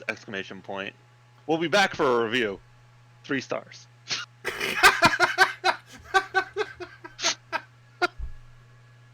How long ago was that? 5 months. Wow. All right. I mean, I'm still in. I know in the last 5 months a lot of stuff's come up. So maybe they just don't have time to come back and leave their review. Sure. Who has the time? Who takes their time out of the day to do that? Like, I love people who pretend like anyone gives a flying fuck about them. Like everyone's opinion is so important, Greg. I guess so. Let's see what else is. Can I see who else this guy reviewed? I wish I had that little self-awareness where I can be like, it's like, everyone, pay attention to me. I'm gonna watch Artemis Fowl today. Keep an eye here for my review. I mean, we do that, I guess, technically, but like, I don't know. This is a Google review. Yeah, we do that on our fifth one down. You know how hard it was for me to find that? This is more for our own fun and entertainment. And if anyone else gets involved, I've always said that. Just Like, gravy.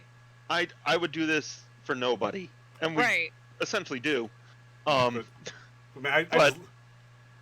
just love that. I enjoy going back to this for my own posterity. This is essentially like my journal. Yeah, You know, it's us talking about what we would be talking about if we were together, but everyone else can join in the conversation if they want. Pretty also, much. we play marbles sometimes. Death marble. I was undefeated until today, when I had to watch Faith win. You didn't have to watch. Another marble? You chose to No, watch. that's real. You could have retired, actually. You chose to continue to compete. Right, how do I kick Faith?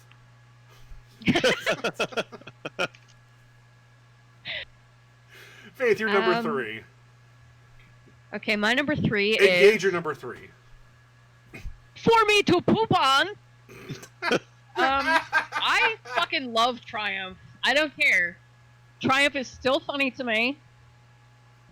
I love the shit out of celebrities being made to feel awkward. So one of my favorite things is Triumph just getting in their face and asking them questions and them not knowing what to do.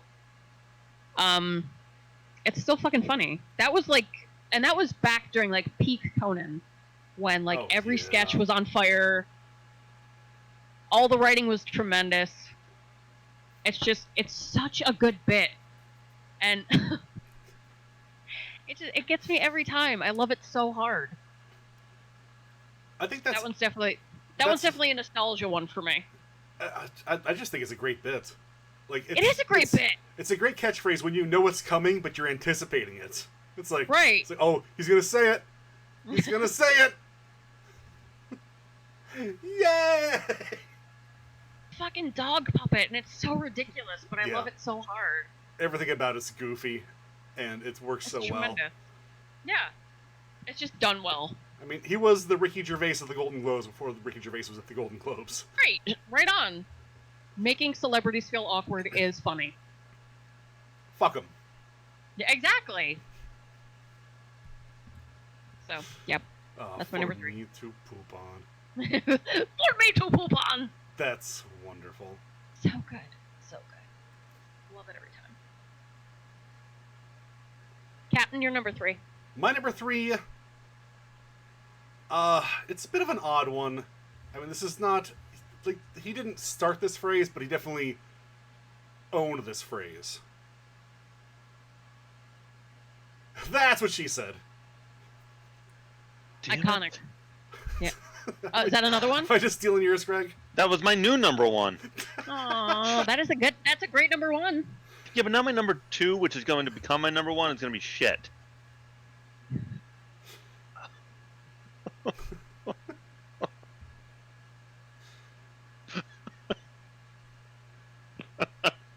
Sorry? You're doing great, Craig.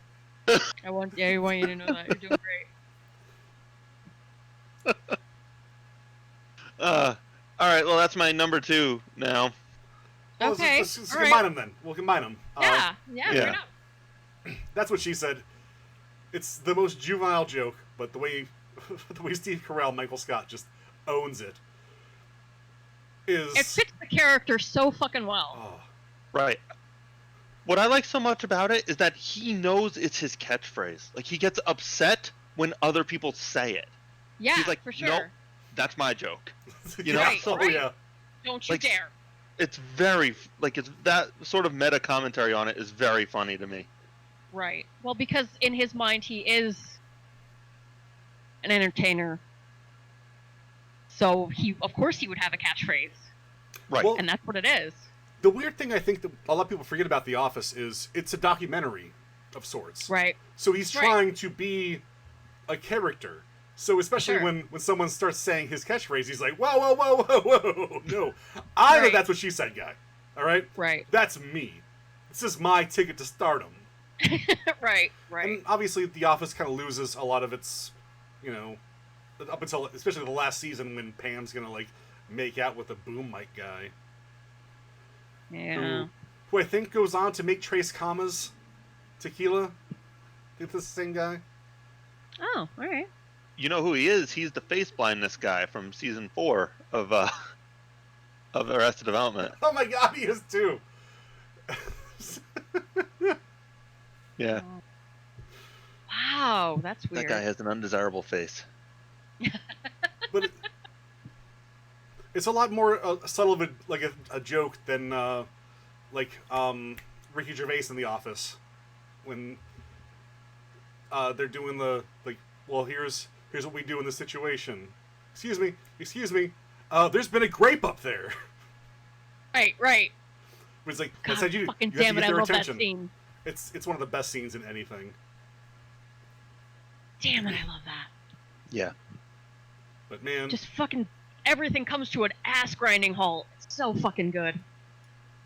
But then, when they're like, when they specifically tell him, like, Michael, you cannot make jokes like this in the office, and then Jim just keeps on prodding him. And then Jim like, just pokes him. You always got me hearty and you always left laughing. me satisfied. Always left me satisfying. Yeah. It's like, That's what she said. Oh, it's and he's immediately brilliant. ushered back into the Yep. HR meeting. So There's some really funny comedy moments that are just like underrated. Like Mm. specifically that, like no one even says anything. They just push him back into the office. Like, all right, let's keep going. Right. Yeah.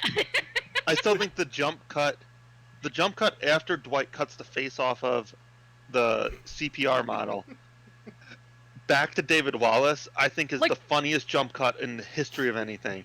Yeah, that's like the third meeting of that episode. Right. Tell me again why you had to cut the face off. That episode is fucking spectacular. It's easily my favorite episode. I Yeah. love No it because joke. it starts with the No fire joke. too, which I think Yeah. is the best Yep. cold open The, too. Right. the fire is hands I totally out agree. like the best office. Totally agree. Right.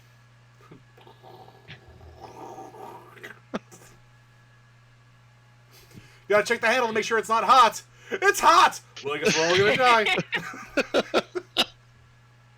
What's this worm mean? Save Bandit. Smash. Oh. God. They're Wonderful. throwing furniture at the window. Yeah. Oh, just chaos. Just fucking chaos. And Jim's like, serious. Amazing. I'm not gonna die here. Like,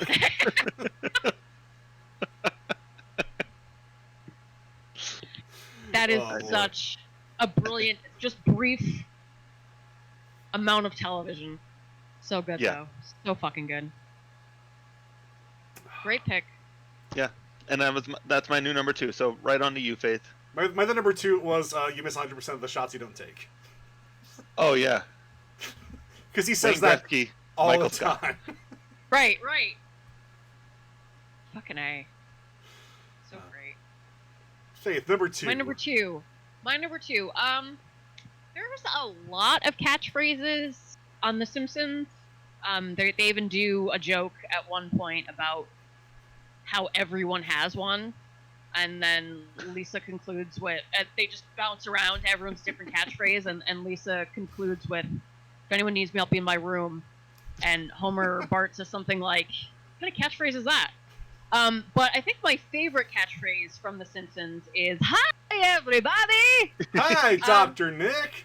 Exactly, because if you go into a room of a reasonably sized crowd, you're gonna get that response. And I fucking love Dr. Nick. I love that energy. He's so terrible at his job, but he's so goddamn enthusiastic about it. And I love that back and forth you can have. You can always find a Simpson fan in a crowd with That's that funny. simple shout out. That's definitely a good one. And like I'm not Yeah. the world's biggest Simpsons fan. Well, I am an uninformed Simpsons viewer. Sure. And even I know that, and I find it very, very funny. I great even stuff. say it from time to time. So Yeah. That's great stuff. I don't want to be that guy, but I like it. Like, A, it's great.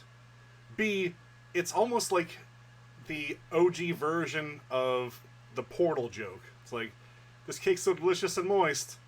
And everybody's like, the cake is a lie. Sure. But Yeah. But hi, Dr. Nick. Oh my God. Hi, everybody.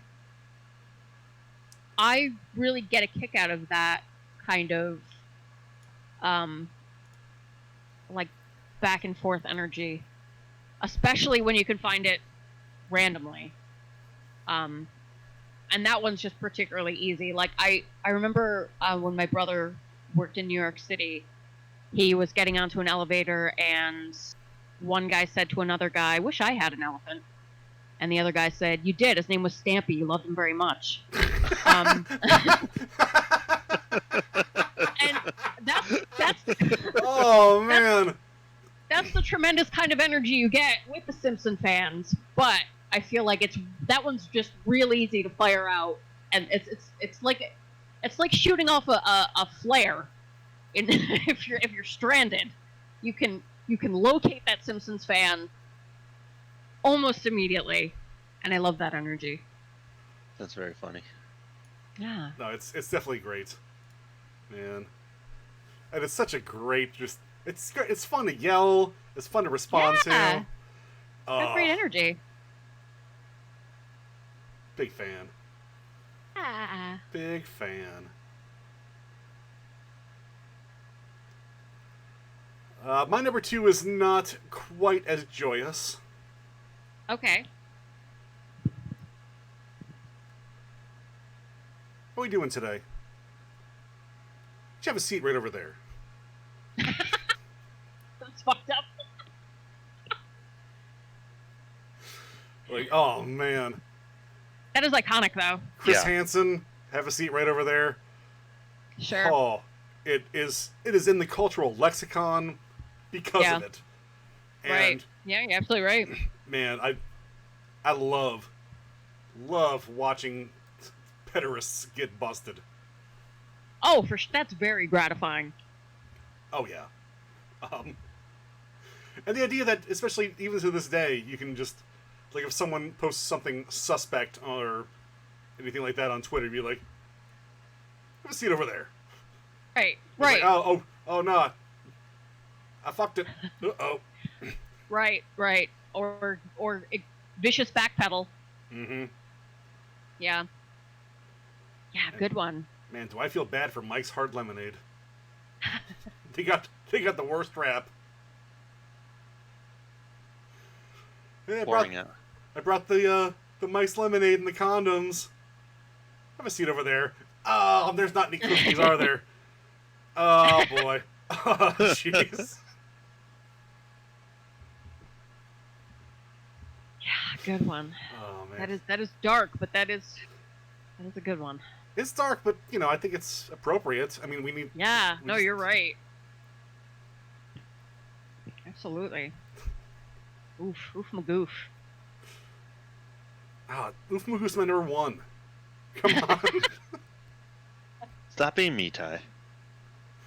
Yeah, but that's, once again, my catchphrase that everybody keeps on saying.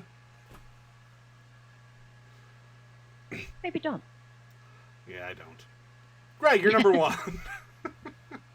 My number 1, which was my number 4 originally.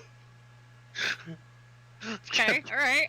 Kept getting moved. Bumped. Hey, look at me, I'm Batman. It was from Metal Gear Solid 2, I guess technically it started. Kept you waiting, huh? It don't have a lot of context for that. But I am real sorry, bud. I told you my number 1 was now going to be shit. Well, I've never played the Metal Gear games, so I don't have any context at all for that. There's not a lot of context. He says it in all the games. It's a fun one. It is now iconic and has become its own joke. Like, Hideo Kojima will say it a lot, or whenever there's a delay, it'll come up. The first thing that they said when they revealed Metal Gear Solid 5 was that line. That's fun. It is fun. It was more fun at 4.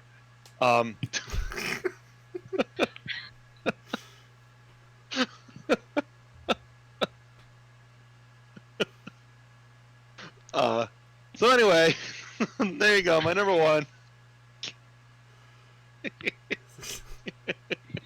I love you, waiting, huh? So you might say, in order to say your number 4, we kept you waiting, huh? Oh, see, there you go. And it's also a classic David Hayter line. Like, it's just good shit. No, it's great. Now that's a good catchphrase. Yeah. I have a book over here signed by David Hayter. I actually thought that's what it was written on the front, but it is not. It is another one of his catchphrases. Oh, really? Where's the soup? Where's the soup? David Hayter. He was a cool ass dude when I met him. Yeah? He's literally the only celebrity I've ever paid to encounter. And he's barely even a celebrity, but I wasn't going to miss that opportunity. That's very sweet. It was the best $18 Greg's ever spent. I hope he doesn't turn out to be a creep in some manner. My gut says no. He's relatively older at this point. Tells me I'm hungry. Okay. My gut says no. So, my gut's also very hungry. I think he's had a decent enough career. The only thing that might bring up trouble is I know he had some association with Bryan Singer for a while. Oh. Who is a pedo rapist. Definitely a raper, yeah. But I think he's in the clear. Well, good. I hope he stays that way. How many times has he Me been to too. Epstein's Island? That's the real thing. Let's find out. No, please don't. I don't want to know. Faith number one, go. Number one is really really for me more than anyone else. From the Ricky Gervais show. You're an idiot. Play a record. This would come up Carl and Ricky had enough because the whole show was them playing music and talking. So, and Carl was the producer. So whenever he was just tired of listening to Carl's nonsense, it was, you're an idiot, play a record. And it happened many, many, many times. Whether he was concluding Monkey News or Cheeky Freak of the Week or any one of his memorable segments. And Ricky just couldn't take anymore. So I think it sums up just the nature of the show pretty much better than anything could, because it's just Carl spouting nonsense, Ricky desperately trying to make sense of it, and getting fed up and playing music. And it's so goddamn good. Every time it makes me laugh. I'm gonna check my notes here, and no one stole your number one though, right? No. Yeah, I don't know about Ricky Gervais to like I Yeah, don't again, understand the that context. one's for me. Yeah. If it's for you, then I think that one's for me, and You know anyone what? else who really loves Carl Pilkington. if it's for you, I just think it's neat. Thanks. Give me a little head pat. Good job, you. Yeah.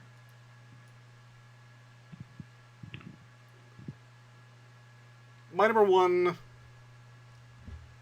I'm gonna appeal to authority here. Appeal to popularity. Hey! Aww, that's really cute. Because Henry Winkler has grown to be the most adorable old man. The older he gets, the more I love him. I picked this before he's been like blowing up on Twitter. Before he's like, There's no way he's on Twitter. yeah. Yeah, he is. Oh, he did. Really? Yeah, he was trending yesterday because he drank water with one hand because he's not a dum dum. It's so upsetting that this man is our I know. president.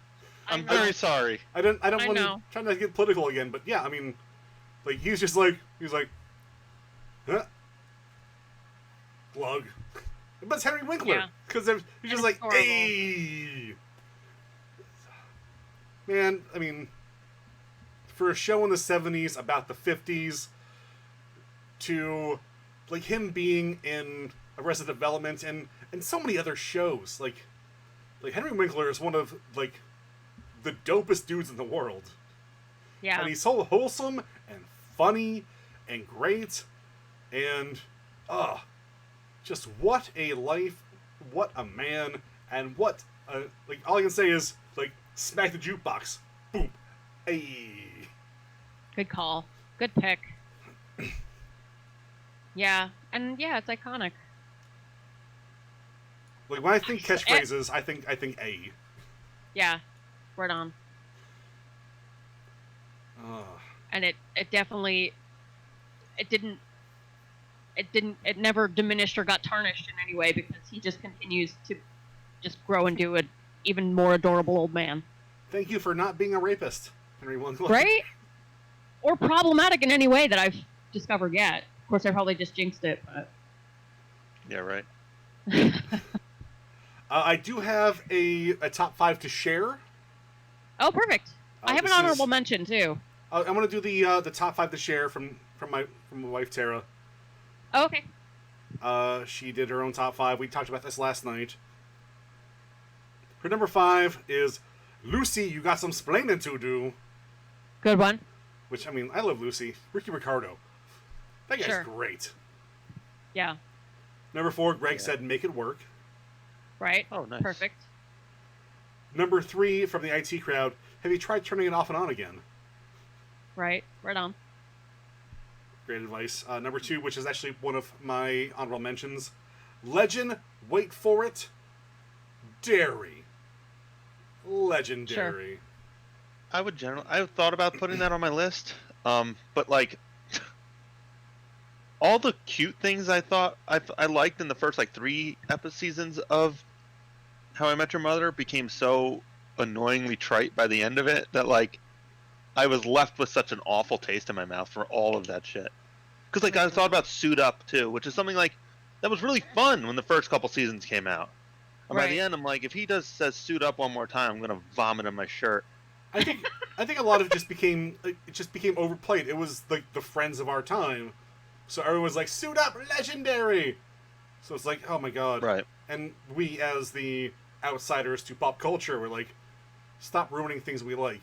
You know, stop yelling Pickle Rick at conventions. Okay, this is a show for us, not for all of you dum-dums. You don't... Her number 1 isn't Pickle Rick, is it? You have to have a very high IQ to understand Pickle Rick. I would divorce her for you if it was. No, her number 1 is from Doctor Who, Allons-y. I don't get that. I don't either. It's his like classic. It's basically like I mean, my number 1, no one's gonna get either, so I can't. I'm not so. Doctor Who's basically like let's fucking go. Oh, all right. Allons-y? Yeah, which is French for let's go. Oh, okay. So it's not just nonsense. Yeah. Okay, all right. And it's the 10th Doctor, who is arguably the second best Doctor. Is that Which David one's the Tennant? 10th Doctor? Yes. Oh, okay, right on. He's adorable. Because after rewatching it, Eccleston's still the best Doctor. That's all there is to it. I think Eccleston's the best Doctor. Have either of you watched Broadchurch yet? Nope. No. Damn it. Yeah. Right. I'm writing it down. You don't have to watch everything I recommend. It's just I want to talk about these things with people. And again, I only watched the first season. I watched like 2 episodes of the second season. I was like, I really don't want to continue this story. The first season was perfectly fine on its own. Right. I remember you saying that. I really like serialized things. You know, Sure. like I like that True Detective is 3 different stories. Like, yes, it's all True Detective, but it's, I like stuff like that. I agree. Like, to me, Broadchurch would have functioned very, very well if David Tennant's character moved on to a different city the next time, or something. Like, I need a new murder, not a continuation of the first murder. Yeah. Okay. Greg, what do you have for your... Yeah. A couple honorable mentions. Most of these are things that, like, I felt moved to say, but they're so obvious that, like, it really wasn't worth it. And most of them are also all TGIF things. Okay. Like, there is no shame in that. Like, Cut It Out, Have Mercy, like, both from Full House. Like, Cut It Out is, like, quintessential to me as a child. I was gonna say, Cut It Out. That was like Dave Coulier's thing long before Full House. He just wanted to Full House. Name a Dave Coulier joke that isn't a Full House joke. I have a woodchuck. Oh wait, that's Full House. That's a thing again. I'm like deep inside Alanis Morissette. No. It was in the theater. He was not inside her. Right. It's a handy, right? No, she went down on him. Yeah. Blowy. Yeah, that counts. Blowy. That counts. Yeah. That's an inside action. Yeah. And then Steve Urkel. Did I do that? Like, sure. That was just like quintessential Americana of its time. Absolutely, yeah.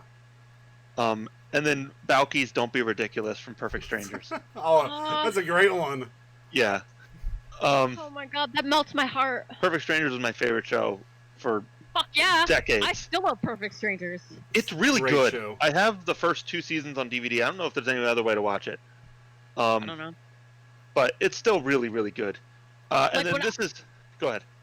I was just gonna say, when I was younger, I really loved Balky, and now that I'm an adult, I really fucking love Larry. Like, you can watch it on Larry different makes so levels. much more sense. Yeah. If I had a Balky in my life, I would be as insane as Larry. Right, exactly. I totally get Larry's energy now. And then this is very obscure, but maybe our listeners might actually know it. I really like OSW's intro to all their shows. I like Hello Noggers and I like Happy Days Are Here Again, Eat 1,000 Pies. Yeah, I think that's a That's really fun catchphrase. that was super fun. Yeah. Good call. I'm surprised we didn't throw more wrestling catchphrases into the mix. I'm surprised no one did, like, because Stone Cold said so, or like any Right. of that stuff. Can you smell what the Rock is cooking? Yeah, I mean, I have The Rock. Okay. I have Arnold Schwarzenegger and Barney Stinson on her. Okay. Honorable mention. I'm playing the Perfect Strangers theme song in the background right now. I love it. Oh, that's fun. I love it. Ty, this is really good. This is your best thing yet. Your best Aw. background. I've been Nice. keeping the same burning Earth background and just kind of adding stuff to the bottom of it for the last few Yeah. weeks. So. But this doesn't look like shit. So I both hate it and think it's really good. Right? I like My your job is video. done. Good night, everybody. So my honorable mention is from the 70s show Alice. Kiss My Grits, That's fun. which I would really love to come back in some way. And if I were a wrestler, that would be my catchphrase. Oh, yeah. No doubt. That's a That's very funny.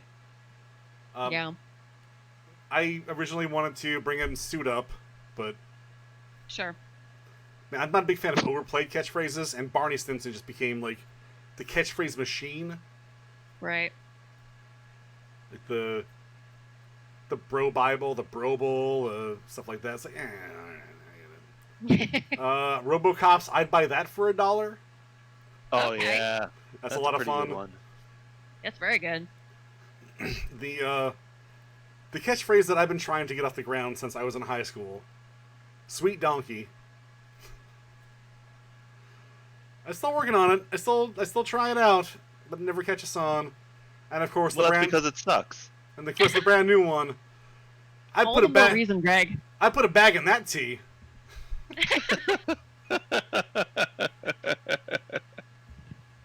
Fuck yes. So Love it. yeah. Oh, and Tara's honorable mentions were Holy Blank Batman. Sure. Did I do that? How rude. Oh yeah, Yeah. another Full House one. Yeah. Yep. That show was the entire vocabulary of that show was essentially catchphrases. Yeah, no joke.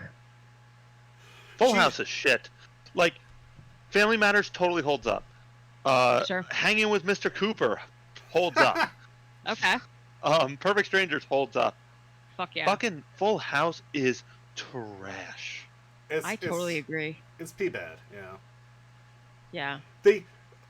Tara just watched all of Fuller House. Like she finished the entire series maybe last month, and it's hot garbage. One of her kids. I watched the first episode and it was not good. One of her baby kids tries to make "Holy chalupas" a catchphrase, and I want to neck myself every time I hear it. It's like, well, if you need me, I'll just be like, Fashioning a noose.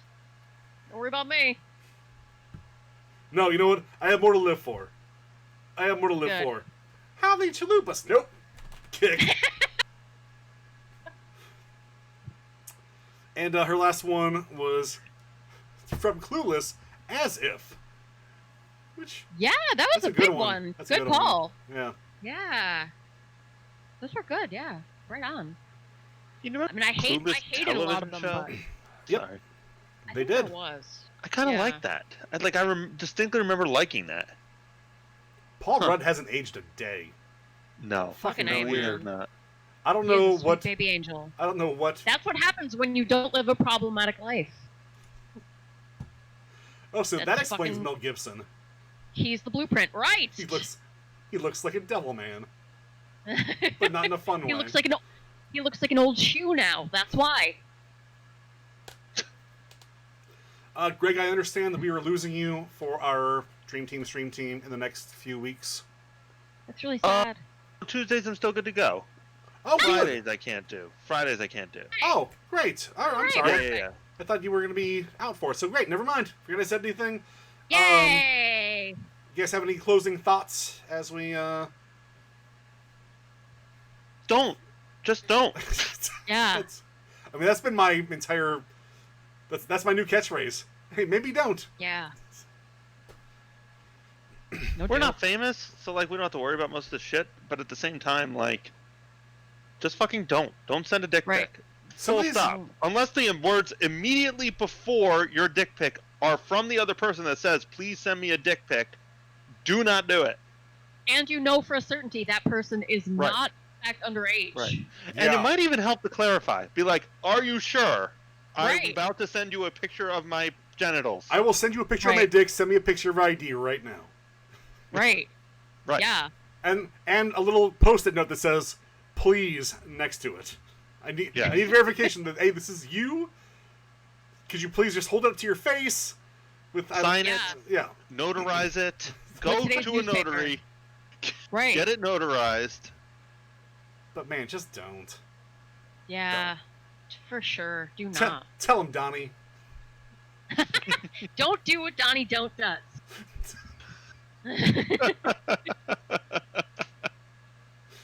Oh, I will nay to that. Thank Good you times, guys. everyone. Thank you guys so much for hanging out with us. I have been your, I guess, kind of host, the man of 1004 names, Tyrell Cap and Don't. Find me on Twitter at 1004names. I am Carly Pilkers on Twitter, and thanks so much for joining us. Yeah, I'm Killer Greg. Find me at KillerGreg17 on Twitter.